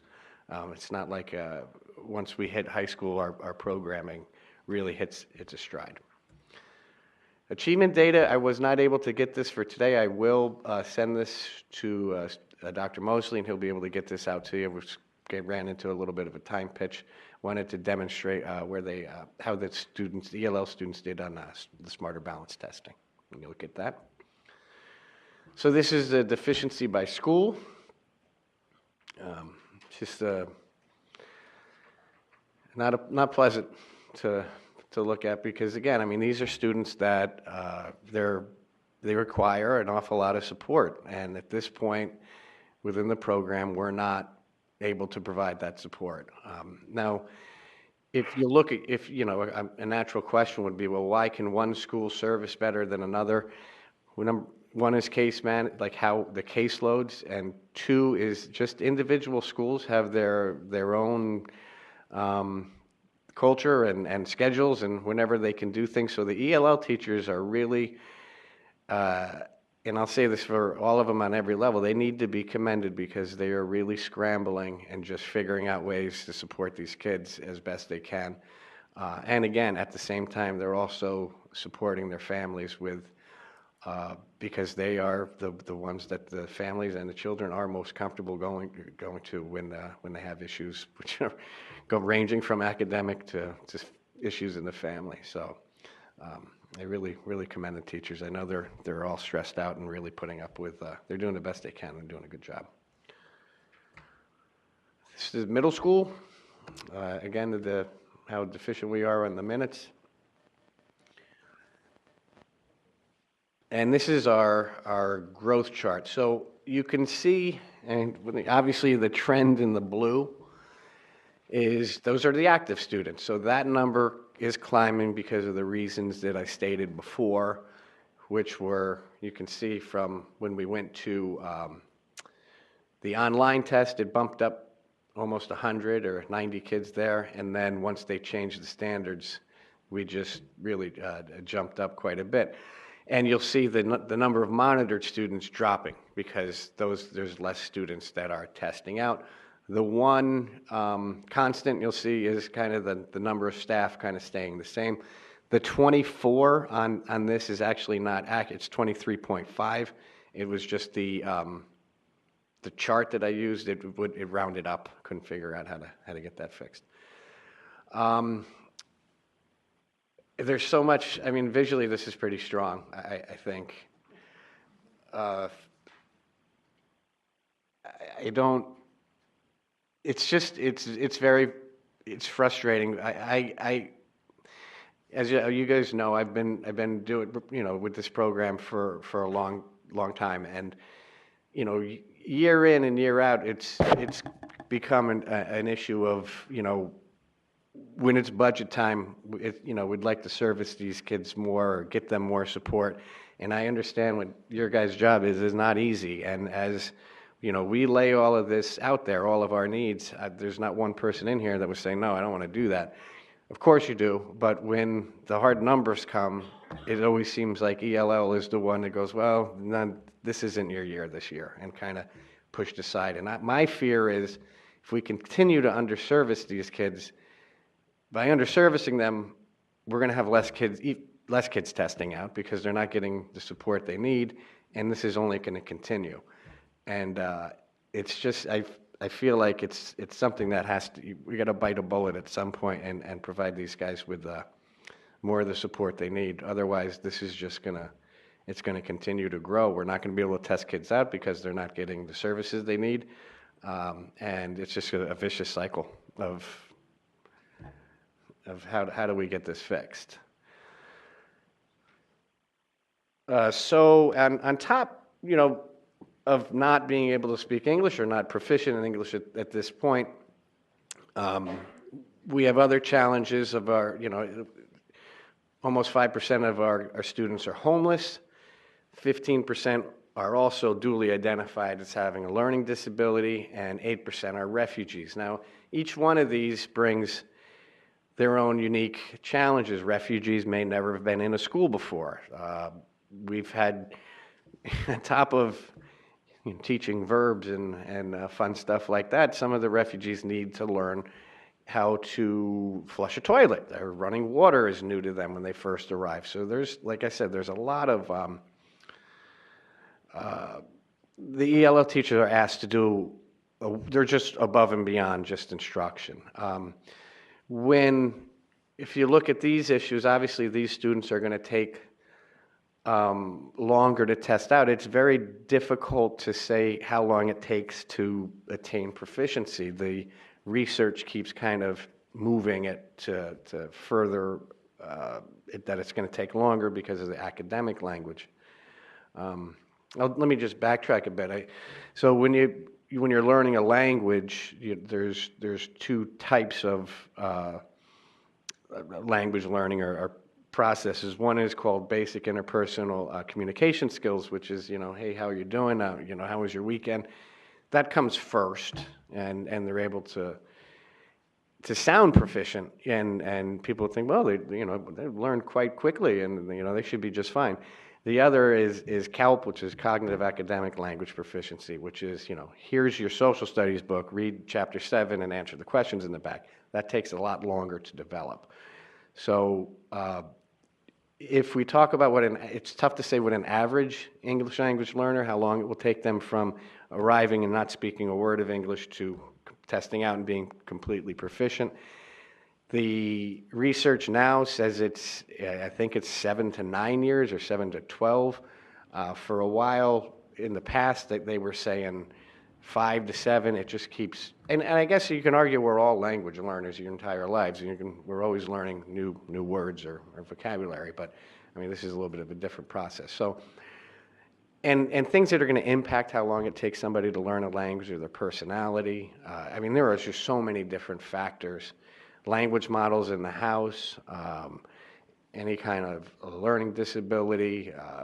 I'd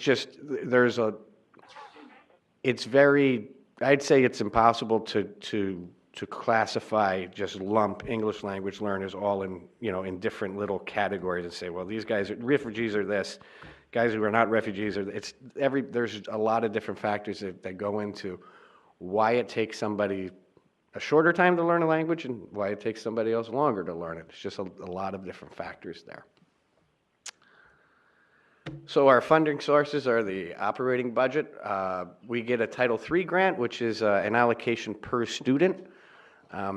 That changes every year depending on what we, it's just an allocation. Sometimes it's 70-something bucks a kid, other times it's 80. It moves up and down depending on what the state gets.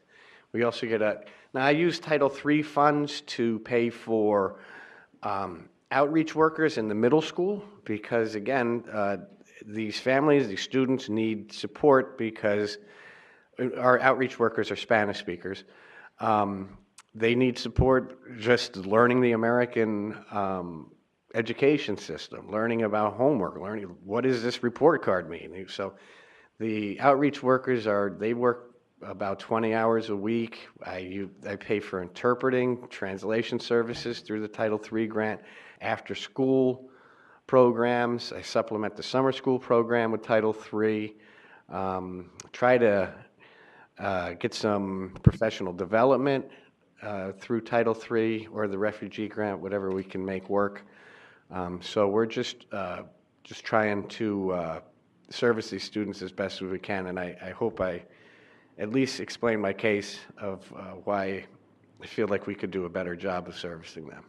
And I also want to say, if you have when we get to the question part, if you have direct questions about students, I would like to refer them to I have a few ELL teachers here. We have Becky Leeds and Karen Carragher from Elm Street, Sharon Saunders from Nashua South, and Danielle Booten from Lead Street, because I think that, I mean, if you don't have any questions about the students, that's fine, but I think it would be powerful for you to hear what these teachers are doing for their kids and what they see on a daily basis. So, any questions? I'm going to ask the first question only because I don't recall it being in the presentation. I asked you, the first thing I said to you when you got here, how many teachers do you want? Or I'll say need, I should be very careful. Yeah, I couldn't, and again, I understand what your position is as far as what the budget, there's everybody's pulling in different directions you have to figure out. I wouldn't be able to feel good about advocating for this group of students if I said anything less than 4. Thank you, Bob. I'm going to open up the questions to other members of the board. I'll go last. Ms. Van Twyver. Thank you. I have 3 things that I'd like you to answer for me. On the home language survey, is that a oral and written? It's written, and we have it. So all of the questions are, I think there's like 6 or 8 questions, and the first line is written in English. The second, the same question. So it's like number 1, English, Spanish, Portuguese, then number 2, English, Spanish, Portuguese, because those are our highest, Spanish and Portuguese are our highest language families for our ELL program. So it's written? Yes. And you don't test their oral? Oh, no, the home language survey is that's kind of like the alarm that sets off the screener. Oh, excuse me, The WAPT. The aptitude test. Yes. What is that like? So that assesses the 4 domains, except for kindergarten. We're not going to ask kindergartners to do any writing in English. It's just not feasible. But it assesses reading, writing, speaking, and listening. Okay. My second question is, you made the statement that you have to test all students, ELL students, even if they do not accept services. Correct. Doesn't that kind of skew your rates here? I mean, certainly if they're not getting services, then the only way they're learning is through the day-to-day conversations that they have with their teachers and whatever. Mm-hmm. So doesn't that skew your testing results? I mean, can you pull those people out, those students out? Yes, and it's interesting that our largest bicentennial was quite a large population, and that was a school where we had the highest amount of parents declining services because they desired to stay at bicentennial because of the reputation.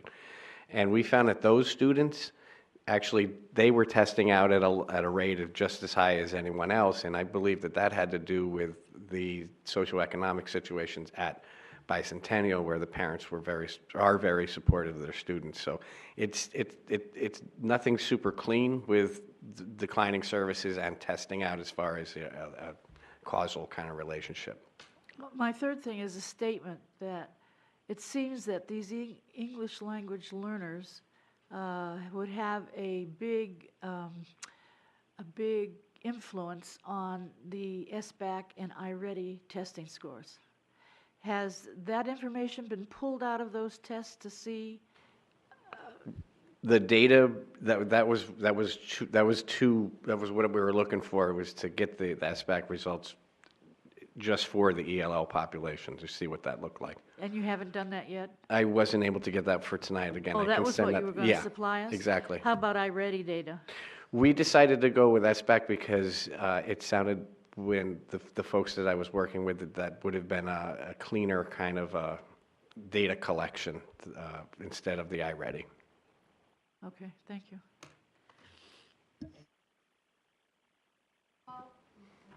I'm sorry, a follow-up on that. For how long do the students ELL students get a buy on Smarter Balance? Are they exempt for 1 year? So in English, right? Yeah, they're exempt for 1 year in English, not math. Or science. Yeah. Thank you. I'd like to put in some comments. Mr. Mosier. Go ahead, please. Thank you for letting me interrupt you.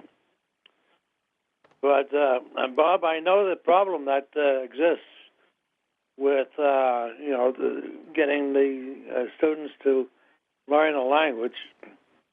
And there's some things that do help. And unfortunately, some of the younger ones will be watching a lot of television before actually being in the school.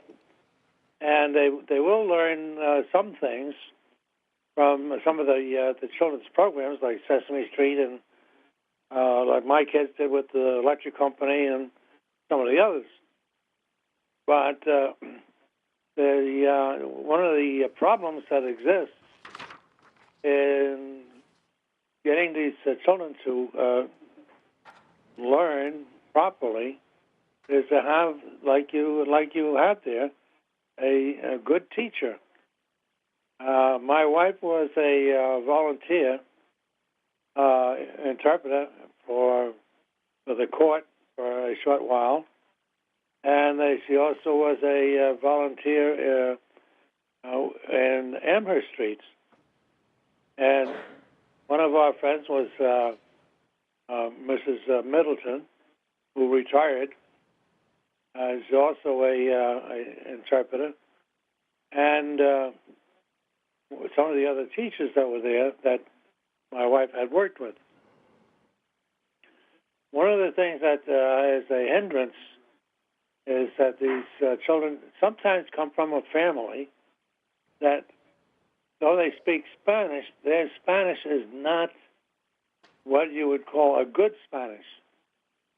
And especially a lot of the lower echelon Puerto Rican and from some of the other countries that have low standards on education, they do not learn the language properly, and they do not be able to explain things to their children at home. The children also learn the bad words or the mispronunciations and the misuse of the language.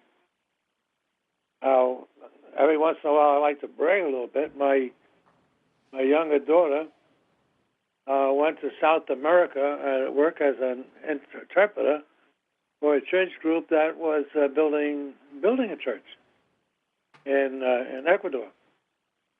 So she had first-hand experience, and I want to ask you a question now.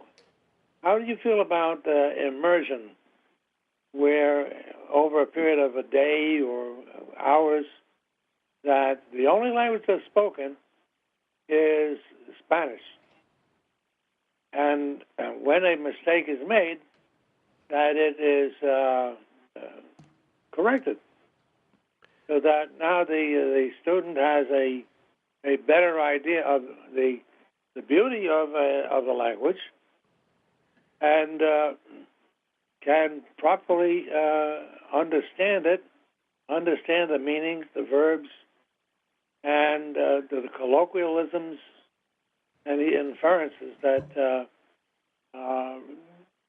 we are so used to every day. And Mr. Mosier, were you referring to a bilingual program in Spanish immersion or English immersion? Well, you can do it both ways. You can have it where they are immersed in English, or somebody who wants to be a learner of the Spanish language can be immersed in that. I've been immersed in the Spanish language for 50 years, and I still am not proficient. So, Well, I would say our neighbors to the south have returned to bilingual education in Massachusetts. The benefit of bilingual education would be that students are instructed in their native language in content areas, and it's starting. I don't know what the model is now. I know what it was previously. In like kindergarten, it would be like 90% Spanish, 10% English, and would bump up about 10% every school year. The advantage of that is they get the content and understand the content, and slowly they are given more English and are able to transfer their knowledge of the subject area from Spanish to English because they have the knowledge in the subject area. It's a lot easier to learn if you put somebody in a science class and they understand what the concepts are in their own language, it's a lot easier for them to transfer that over into English. If you don't have the concepts and you don't have the language, you're in trouble. It's going to take you a while. So I understand the benefits of that, but that also brings a whole slew of other challenges with it as far as staffing. Politically, I don't know how that would go over in New Hampshire. So it's one of those, it's also, if you look at research, it's one of those topics that is political, so you can find stuff that is very much in support for bilingual education, and you can find things that are going to say, no, we can't do that. So it's one of, I see benefits to it, but putting it into practice here in Nashua would create, I think, more challenges that would tax our already tight budget. yeah, well, my kids had the benefit of a natural Cuban-born mother and a father from Brooklyn. So when they, at 4 or 5 years old, they were able to make the traducción instantáneo between English and Spanish. Mr. Mosier, it's okay if we go on to someone else for another question? Certainly. Go ahead. Thank you. Ms. Timmons. Thank you, Mr. Kaufman. I do have your sentiment about how many ELL teachers you need. That's number one. I like that question, so we have a basic on what we need to do. On the EL student to teacher ratio, I'd like to know, how did you come up with this total, and why does Fairground Elementary have 114, and yet North have 115? There's one full-time ELL teacher for North, and why is it only 2.5 for Fairground? We are in, I can't point to any of these and tell you that they're ideal, right? So we had 3 at Fairgrounds, but then take a look at Sunset Heights. There was 1 teacher there, so that was 66 to 1. You know, it's one of your robbing Peter to pay Paul, you know? And so we're we got the balls juggling, and we're just trying to figure how to do it. And it's, I can't sit here and defend any of those as perfect because they're not. But the Fairgrounds one was 3, but also I was looking at Sunset Heights going, man, I can't have 66 kids and 1 teacher there. So we decided to make that split. And again, the ELL teacher who was at Fairgrounds was more than gracious to really say, okay, if those kids at Sunset Heights need help, I'll do it, no problem. And that's kind of the nature of the staff here. Okay, thank you. Mrs. Raymond? I think you should go over there. Okay, thank you. So I have a question that is related to Mrs. Van Twyver's question. I'm curious about our failure to graduation rate of our ELL students as opposed to the general population, or is it possible to divide those out? I'm very concerned about our youngest students, obviously, but most of the presentation focused on them, and I'm really concerned now about some of our high school students who are going to ELL for 2 classes and then doing their art in their gym, and they're not getting their, reading, writing, arithmetic that they might need to graduate and be successful. So do we have any kind of numbers on that? Go ahead, Sharon. Okay. We need you to come up and Yeah. please Microphone. speak to the microphone. I'm Sharon Saunders. I teach at Nashua High School South. I've been in the district for 10 years. In those 10 years at Nashua High School South, we've seen a 153% increase in our ELL population. In addition to that increase, what we have also seen is our more proficient students, the students who test at level 4, 5, and 6, that number has diminished. So we have far fewer level 4, 5, and 6 students and far more level 1, 2, and 3 students. Within the last 2 years particularly, we've also received pre-literate students. These are students who are not literate in their first language, do not know how to use a pencil, started with the alphabet at age 16 or 17. For many of our students, they will age out of the program before they can earn enough high school credits to graduate. For the last 5 years, we were in receipt of a federal grant, which its objective was to get 80 teachers in Nashua ESL certified. We were very, very fortunate at Nashua South, where we have teachers who believed that that was something they needed to do for the benefit of our students.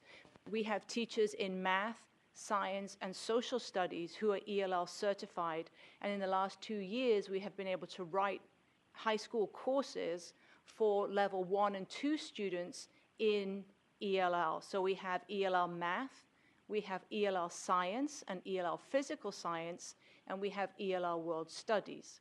Unfortunately, their department heads are also feeling the pinch, so they have started to cut our sections of classes that are available to ELL students. Last year, we had 2 sections of ELL science, one in each semester. This year, we have 1 section because that teacher was needed to teach another class.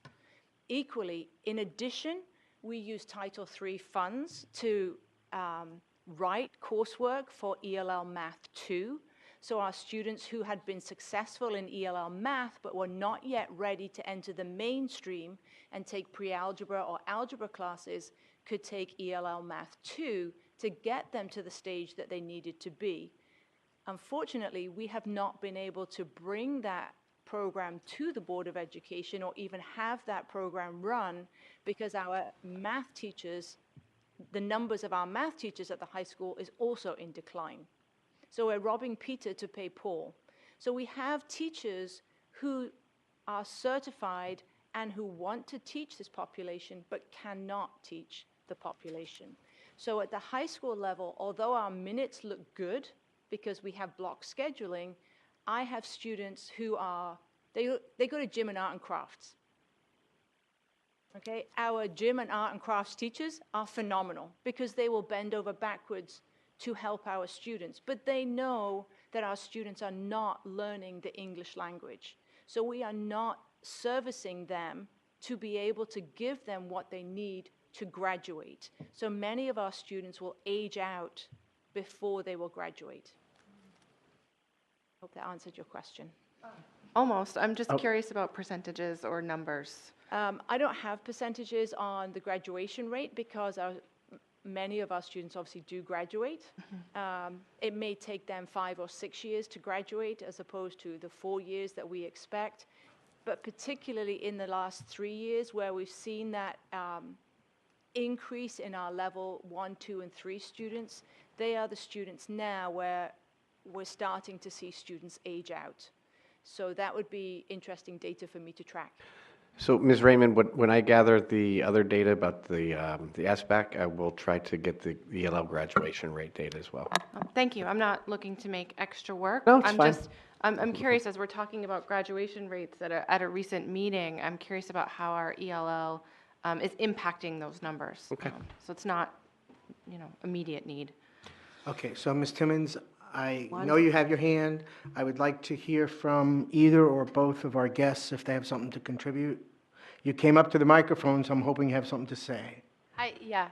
In terms of these ratios, I just wanted to point out that these teachers are placed in August in these schools, and then this data is as of November. Yeah. So some of the discrepancy you may see is because initially when the teachers were placed, those numbers were lower, but our population tends to be pretty transient. And we also were affected a lot by Hurricane Maria. And we all saw massive influxes of Puerto Rican students that came after the hurricane. And so that data is in this building. And most of those families, when they came here, were in host family residency situations where they were staying with other families that were here. So a lot of times when a family came from Puerto Rico, all of a sudden you would get 3, 4, 5 new students that were moving into a house where you already had a family. So that's why some of the numbers may not make sense. Did any other member of the audience want to jump in on this? This is a good time.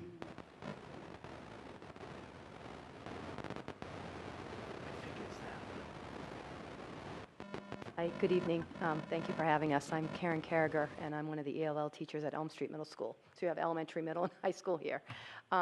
If we go back to the slide that talked about the minimum minutes or hours for the programming, when Sharon was talking about, at the high school, they are feeling the pinch because they're getting such a huge percentage of students who are brand new to the language. What happens is in middle school, they're impacted by the fact, if you look at the middle, if you look at where they talk about for somebody who's a level 1, should have 2 hours. At Elm Street, we're only able to give each brand new student, a newcomer who speaks no English, 1 class a day, and that's about 45 minutes. And they're saying 2 hours. So our new students that we have this year who are 8th graders who are going to go up to the high school are not getting the minimum amount. So then they're getting children who are not close to even having just the sort of the basics of language because we're not able to meet that at the middle school. So that's part of it too, is that, we don't work in isolation.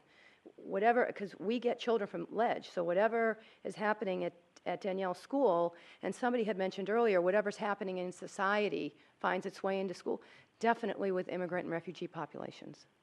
So whatever's happening with Danielle is going to affect Becky and I. And whatever's happening Becky and I is going to affect Sharon. So when we look at that, like all of those different levels are all between all the different schools and all the different, elementary and middle and high school. Looking at my 5th graders, for example, I have 27 in my building. I'm going to be lucky if 4 of them pass the access test. That means I'm sending 23 on to 3 schools. I only feed into 2 schools. That means 1 of 12 schools is sending an additional 10 to 15 students to each of those elementary schools. So you can see how quickly those numbers escalate. And similarly, this year we took in 43 kindergartners. So out of the 100 kindergartners that we have, 43 of them screened into services. Typically, we average around a 25% rate of incoming K qualifying for service, and this year we were at 40.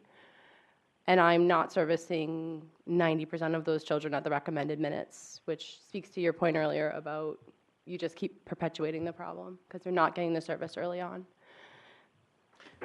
Ms. Timmons? It was just a question on aging out. Once that student, it was, I'm sorry.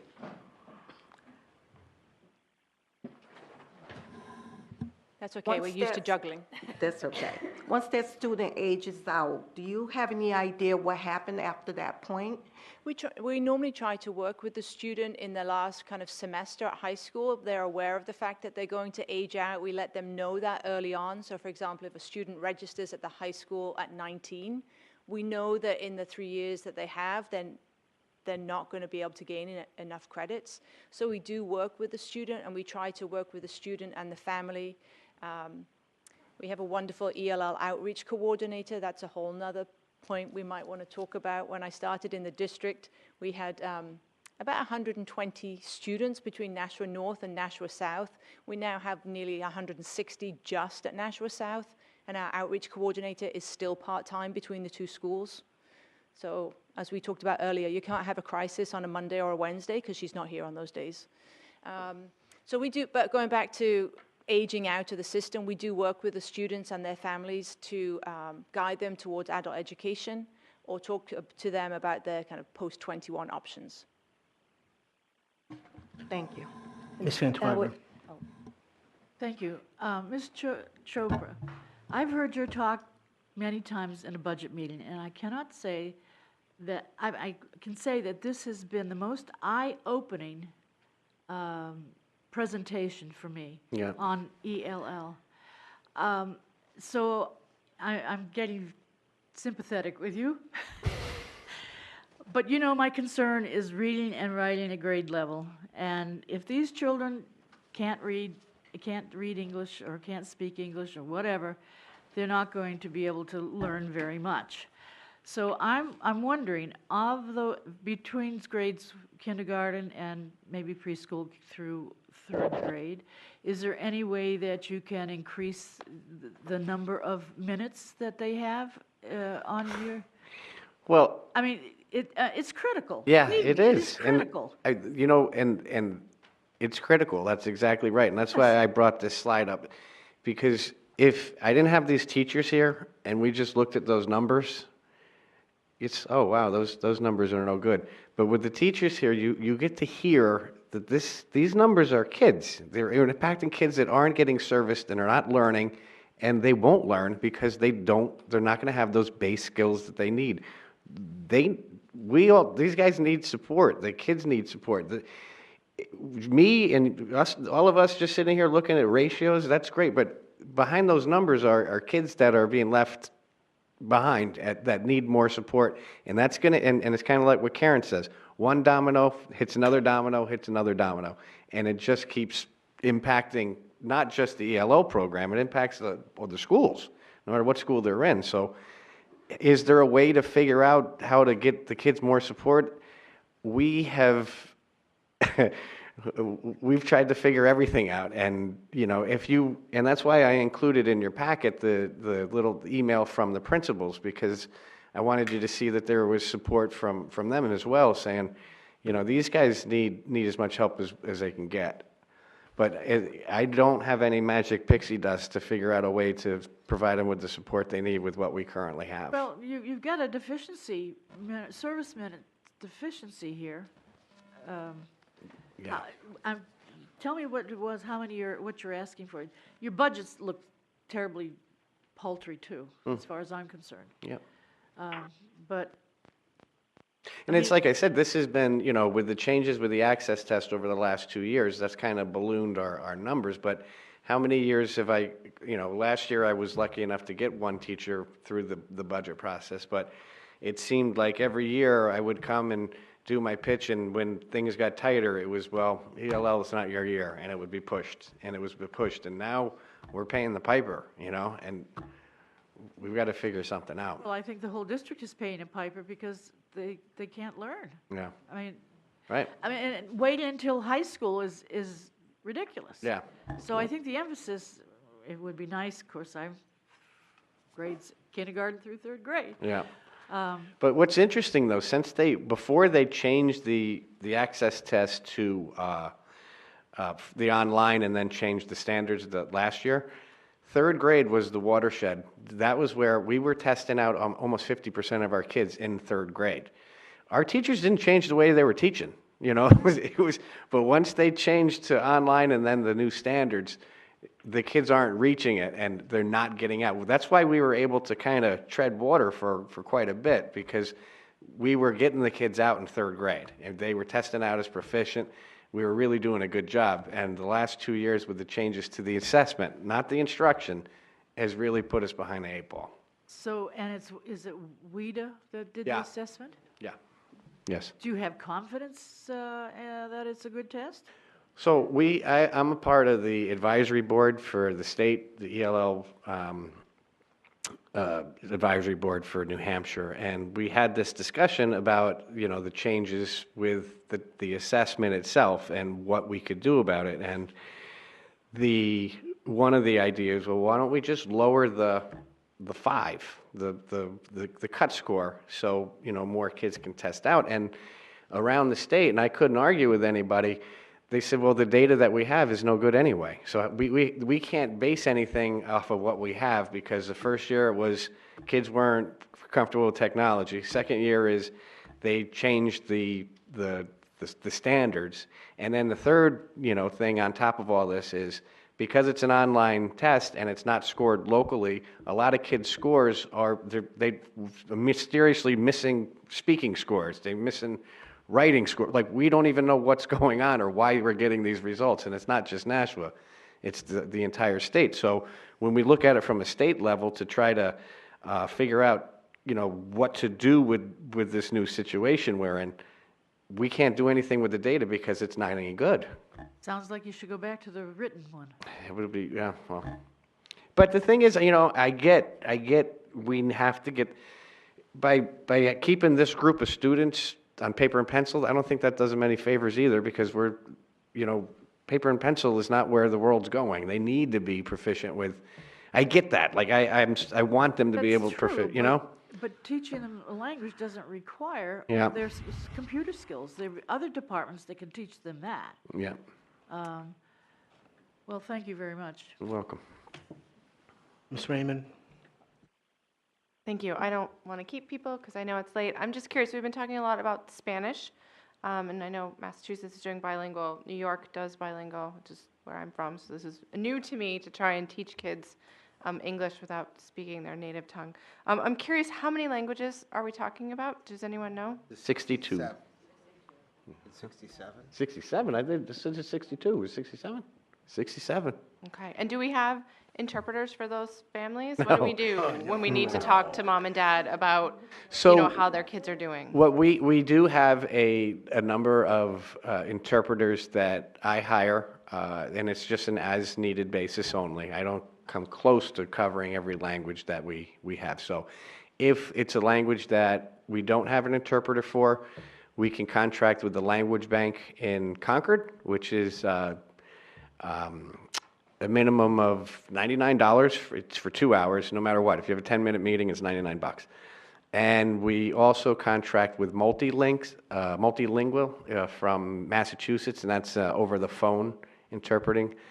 So like the other day, there was an emergency at Nashua South with an Arabic-speaking student, and they called me. What do? We need to call this parent. This child needs to go to the hospital, and we were able to get the phone translation. But if anybody's listening that speaks another language and would like to become an interpreter, please contact me, 966-1010. And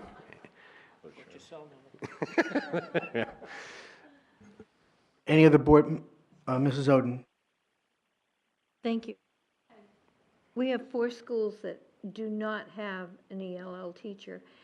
If there is a student there, comes in, speaks Spanish, there's no ELL teacher, can they go to one of the schools? Yep, so The ELL when they fill out that home language survey, if it's a language other than English, so like Charlotte, the sister school is Mount Pleasant. They'll contact Mount Pleasant, say the student needs a WAPT. Teacher heads over there, does the assessment. If the child qualifies for services and the parent says, yeah, I want my child in the ELL program, we provide a bus and send that student to Mount Pleasant. Now, I noticed they had 67. I think out of all the schools, the elementary schools, they had the highest ratio. Which one? Mount Pleasant? No, it's right there, Mount Pleasant at... To Ledge, okay. Oh, yeah, 67, yeah, pretty good, yeah, you're right. So I'm wondering, how many of those students might come from Charlotte? I'd have to dig into that. Okay, thank you. Any other board members who have not asked a question? Any other questions from the board? Okay, I have a few then. You guys know that by now. Sorry, you know, my due diligence, that's why I'm here. So here's just an interesting question. I'll comment on it a little bit. You shared with us that we have about 11.5% of our student population falls into this category, and only 2.5% of our staff fall. Now, when you say 2.5%, is that an ELL certification? No, I just use ELL teachers that serve active students. So they might in fact be a certified as ELL, or they may just in fact work with, that's the course they got. So like what Sharon was talking about, the teachers that went through, the content area teachers that went through that grant that we had received, the $1.8 million grant, I did not count them because they are not technically a part of the ELL program. So I just used the ELL teachers that were in the ELL program, which is 23.8. Went to see Mr. Donovan, said, how many full-time educators do we have in the district? He gave me the number, did the math, and that's where I got the number. Okay. So I don't know if, I thought Mrs. Oden was going to go a different direction with her question.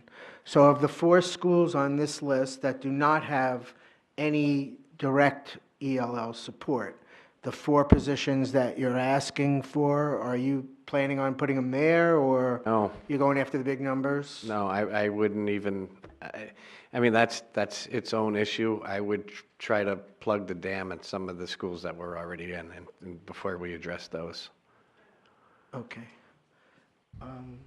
Did you have a comment? Yeah, so I'm at Ledge Street, for example, so we case manage new Searles. So I'm in charge of those students as well. So by Robert placing help in schools where there's already ELL teachers, that will help to take care of the non-ELL schools as well. Okay, so you're really putting critical mass, putting Trying. that and forth. No, Trying. I was just trying to understand how you Yeah. might allocate. It brings another, on the, sort of the next page, on your overview page. Excuse me, 1 second, I just want to answer your question, your first question. I just addressed it. So, Bob, what is it's recommended that every ELL student have a 1-to-20 ratio for teachers, is that correct? No, there's, like I said, it's not like with SPED where there's a federal mandate. It's more recommendations. I think that, when I did the first policies and procedures, at that point, it was, the research that I had done was 30-to-1 was kind of best practice. We're not near that. So just so we're clear and the public is clear, we're asking for 4, but if you look at the numbers, and you can easily decide, like, every one ELL teacher equals 30 kids. So even, I just want to be very clear, because we might be back at the table here next year. Sure. This is not a one-shot deal. I just want us to be very clear. This is to start to address some of the deficiencies of staffing for our ELL student that has occurred for quite some time. Is that fair to say? I would say yes. Okay, so it's fair to say that these 4, this 4 recommended, or what we're discussing is just what I would consider a baby step. Is that correct? Yes. Okay, thank you. Also, the teacher ratios was a common way to look at it, I would say 5 to 10 years ago. Now we really look more at the proficiency level of the students. So if you, like Sharon was saying, you may have 120 kids, but if 80 of them now fall in that 1 and 2 proficiency range, you're going to need far more teachers in that building than in a building that might have 120 students, but the proficiency level there is at the 3-4 level. And these numbers don't demonstrate that. So what I'm hearing, then, it's a question of the proficiency level and not necessarily the quantity of the student. In other words, it's all predicated on if a student is on 1, 2, or 3, they're going to require more services. Correct. Thank you. So back, okay. That graphic up there at Ledge Street, based upon that ratio, I should be seeing about 40 kids a day. In reality, I see 67 because the proficiency level is so low of my students that they need to be seen once or twice a day, which then causes the case management or the case to us to see more kids. Okay, so hang on, maybe there'll be another question for you. So help me understand, Mr. Chopa, on your overview slide, you say there are 1,353 students identified. That is a combination of active and monitored. And yet, the number 1208 was in a later slide. And I'm just trying to understand the delta. So the growth chart. For example, yeah, the growth chart has the 1208. So the growth, that was done earlier in the year. This just shows you how this works. Oh, so that's the August versus November kind of calculation? No, yeah. just, okay. But so that's just an example of how. that's how fast it changes. Yes. I am totally sympathetic to your problem. I just want you to know that, okay? And so, thanks. So that's how fast things can get messed up. Yep. Okay. So back to your teacher ratio chart, and I understand 40 is even a high recommendation. So here, when I read this at home and when I looked at it, I had a couple of thoughts. I wrote them down. I just want to kind of, what I see the challenge is that the population is underserved. It is clearly the school district has a long-term trend in lower enrollment, but it looks like this specific, if I may call it a niche, has probably a longer-term trend of increased enrollment. Fair, yeah. Just by virtue of a hurricane is, enough to skew, 20 kids as a class, as a teacher, is a whole new infrastructure, right? So that's really my challenge, okay? If I look at the long-term trend of lower enrollment, and I look at this instance where it's clear to me that there is a need for greater support services, teachers, to get these kids going, okay? But it's hard for me, they're opposite each other, and that's the balancing act. So one of the things I thought about, and I'm just putting this out here as a thought, as an idea, as something to consider. It probably won't happen, right? But it's kind of like we did with kindergarten last year, where we essentially kept the head count, teacher head count flat by and large, reallocated 10 teachers, moved them out of whatever it was, 1 through 5 into kindergarten. We had to increase class sizes, but that was deemed okay last year. But we were able to cover the classes for kindergarten. So that was obviously, it's a powerful learning experience for me, because I'm going to kind of jump it into the mix right now. Can we, district-wide, look at the overall head count we have of teachers, and can they, and I'm sorry I'll just use the word reallocate, like same example as the kindergarten. Can we reallocate staff without increasing staff overall? Can we reallocate, because you said you didn't need specifically the ELL certification. No, the teachers, anybody that were to move into the ELL program would need to be certified in ELL. Okay, but that's something they can do, sort of like, the CTE director, right? Well, they can get a letter of eligibility, and they can. I guess, yeah, I guess it is an area critical shortage, so they could, if they wanted to do an alternative 4, they would have 3 years they'd have to get a statement of eligibility, be hired, and then they would have 3 years to become certified. Okay, so that's one way we could staff that. The teachers that's a significant ask of the teachers as far as, the amount of coursework that they might have to do. If we have the teachers that went through the cohort, if they chose to join the program and they became certified, that's a possibility. The cohort meaning the We had gotten that $1.8 million grant to get mainstream teachers certified, so I think we ended up it was supposed to be 80, I think we ended up somewhere around 65 that ended up with certification. So we have a pool in the district, is that what you're saying? Yes. So we don't really know, we don't need to build the pool, we actually have a near-term resource? They're in the district, yeah. Okay, and that's part of what could be a reallocation process? That's more of a discussion for you. Well, that's a question that I'm asking. Yeah. I'm sorry. Hold on. Let me just interject here really quickly. If we reassign or reallocate, those teachers are coming from somewhere else, and they need to be replaced. Just to be clear about the full-day kindergarten, 10 custodians lost their jobs last year because of that program. We are sitting here at this budget meeting right now discussing paras for this full-day kindergarten because of the rollout of it last year. So and I'm saying this to the public, we still need to be focused on 10 custodians that lost their jobs last year. we still need to be focused on correctly and equitably staffing our kindergarten program for our kids, because that still needs to be rectified in some way. So if we are going to reassign any teachers in this district, it's going to cost the salaries of 10 more teachers, which I'm okay with, but that's going to increase our budget. So I say this to the board, I say it to the public, there are no shortcuts in making sure that these ELL kids need services. They need professional teachers in front of them, like the 3 teachers we see here advocating for them. Thank you. Okay, So if I can now resume, I'm throwing out an idea based on something we did in the district. I'm very uncomfortable with the prospect of students leaving our school district who can't read, write, or count, period. And I don't care if it's in English or in Spanish. And if you're going to ask me personally, when I do have a vote, if I sadly have to choose between 10 custodians, and I'm sorry to my custodial friends, and one of my neighbor's father is a custodian, but please, if you're asking me if I have to make a choice, I'm going to double down on these kids, and I'm going to double down on remediation to make sure that these kids get what they need so they can be productive in our society.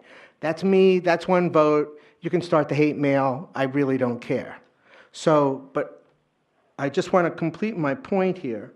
So we have changed the mix in the past. We have increased class sizes to accommodate that mix.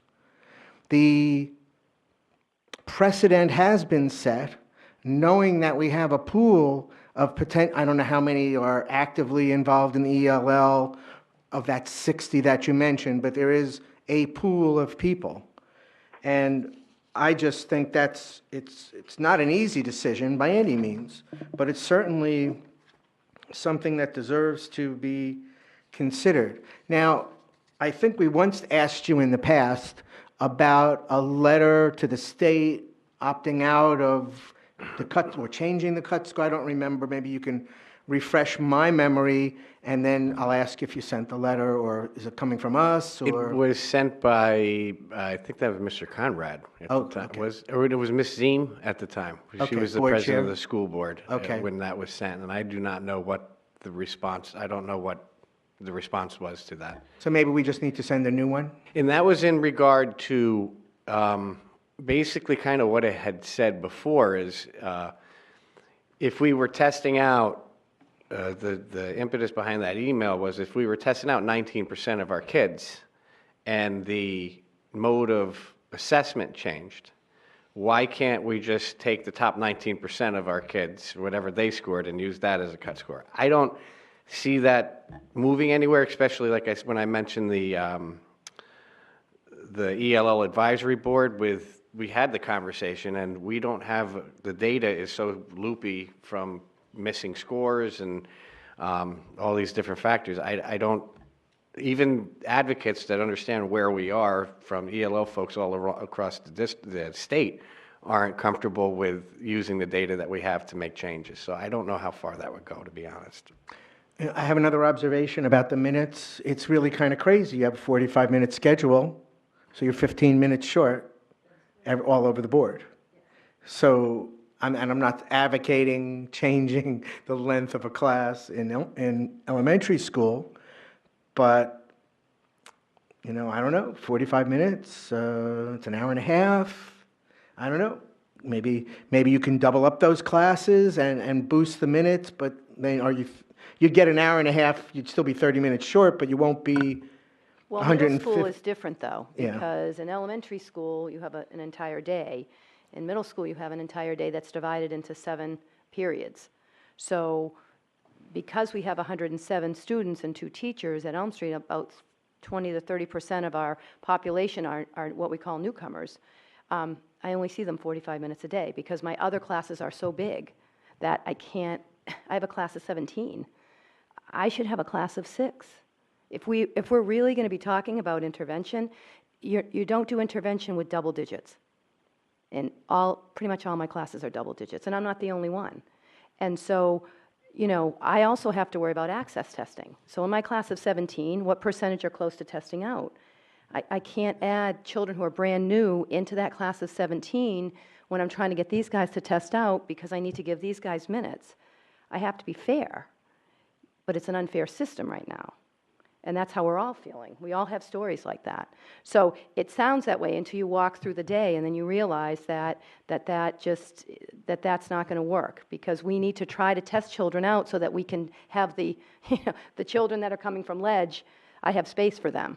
And I need to worry about testing children out so that Sharon has time to work with her children who are brand new to the country as well. Does that make sense? Yeah.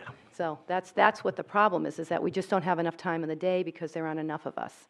If there was another person at Elm, then you could divide up 107 by 3. That's much more equitable. Or other places. I'm seeking Elm because that's where I'm from. Did you have your hand up?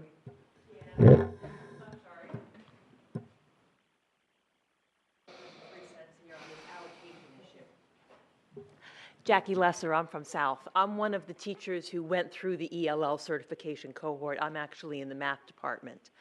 And this whole allocation issue is a moot point, because I've got my couple of sections of ELL math which are grossly oversubscribed to the point where I can barely manage the class, and I'm an experienced, really good behavior manager, and I'm having trouble. But if you give me more classes of ELL math, we're then taking classes away from your AP kids, your honors kids, your extension kids. They're all maxed out already. You don't have room to wiggle with. I'll be really honest with you. There's nothing to reallocate. And I realize that the whole budget process, we're looking at a percent that's larger than it's supposed to be, and we're worried about the city, and I realize everybody has to pay the tax bill. I'm a taxpayer in Nashua. I know. The answer is our school district is starved for cash to pay for the services to meet the needs of our students. It just isn't working anymore. The spending cap is not working, period. It needs to be overridden. And I think we can all easily make the case for enough already. It needs to happen. We're doing our NEASC accreditation, and I keep hearing over and over again from people who are doing self-evaluations and what's going on. We know this is best for students, but we can't because we don't have the money, so we're doing this instead. And it's not one or two departments, it's all over the place. The argument to the alderman has to be to override the spending cap. The difference between 2% and 3%, really? With all of these kids that need all of this, it just blows my mind. It just blows my mind. Well, I don't want to take that debate here. We're going to have it another time. I want to say two last things.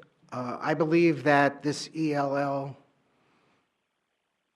situation is a lot like special ed, in that special ed, one student, or that budget is increasing by $500,000 to $700,000 a year over the last 2 years that I've been here, right? Mandated coverage, services we have to provide to X number of students, transportation, those are locked in. I believe that this increase of ELL students is going to create a long-term dependency where I think we have a responsibility to provide these kids, all kids, right? That whatever that was in Ms. Breen's presentation that I asked her about, does that apply to every kid?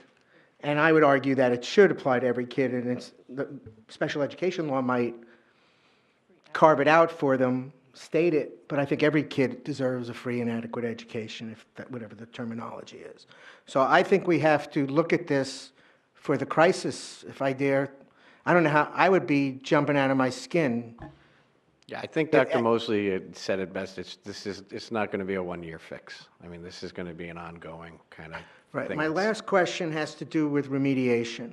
And I've asked that there be a presentation about remediation and how it's accomplished in the district. For me, remediation, ELL, to me, is part of that, okay?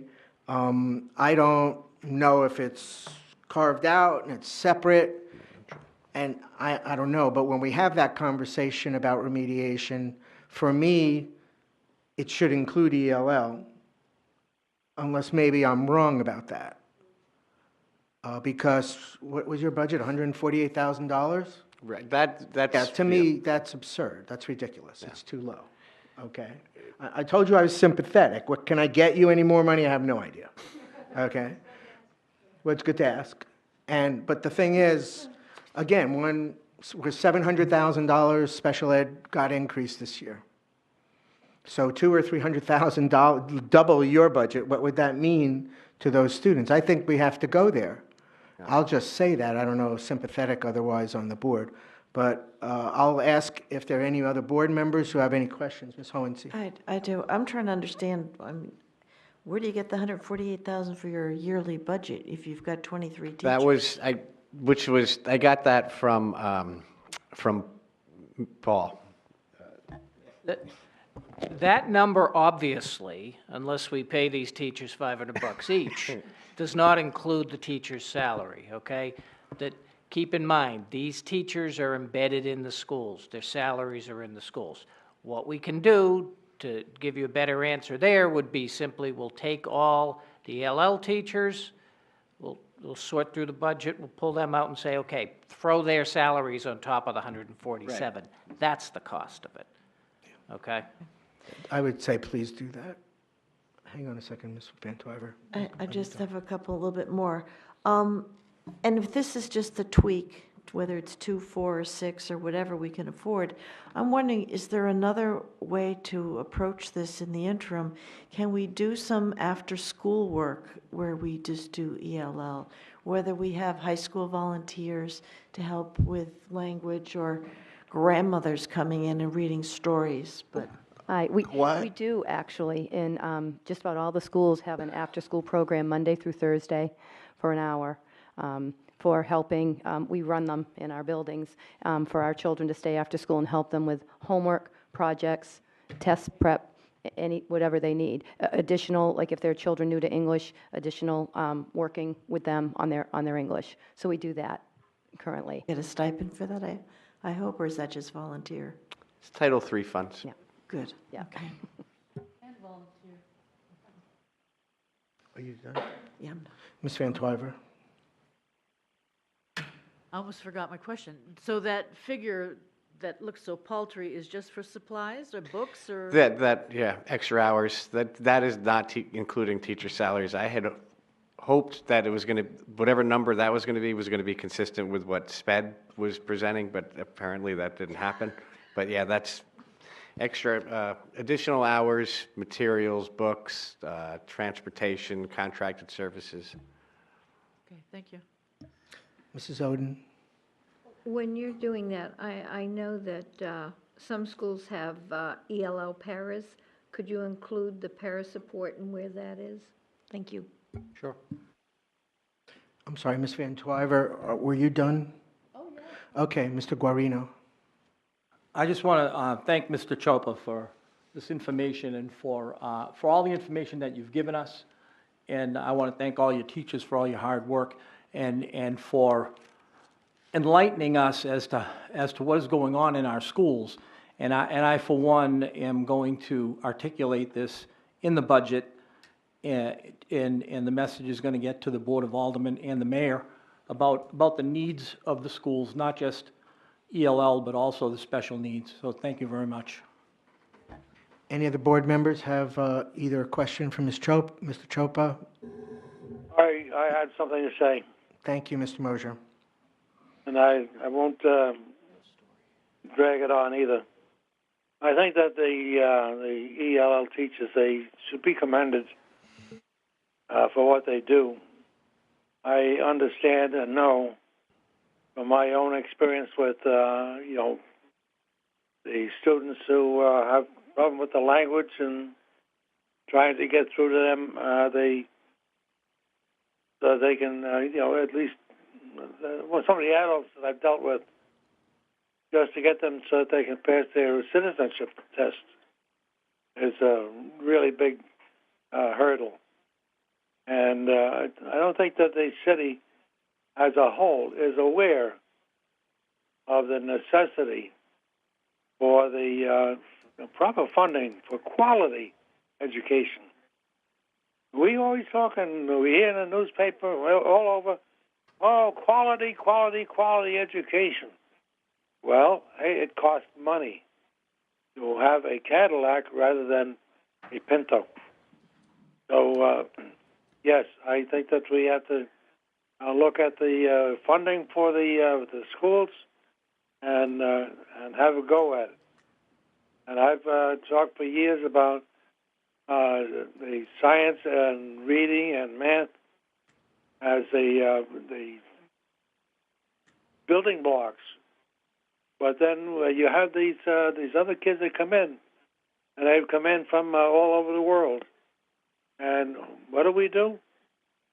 We just kind of push them through the system, and they get them out, and they like you said, some of them don't know how to use a pencil or flush a toilet, or how to use a stove for that matter.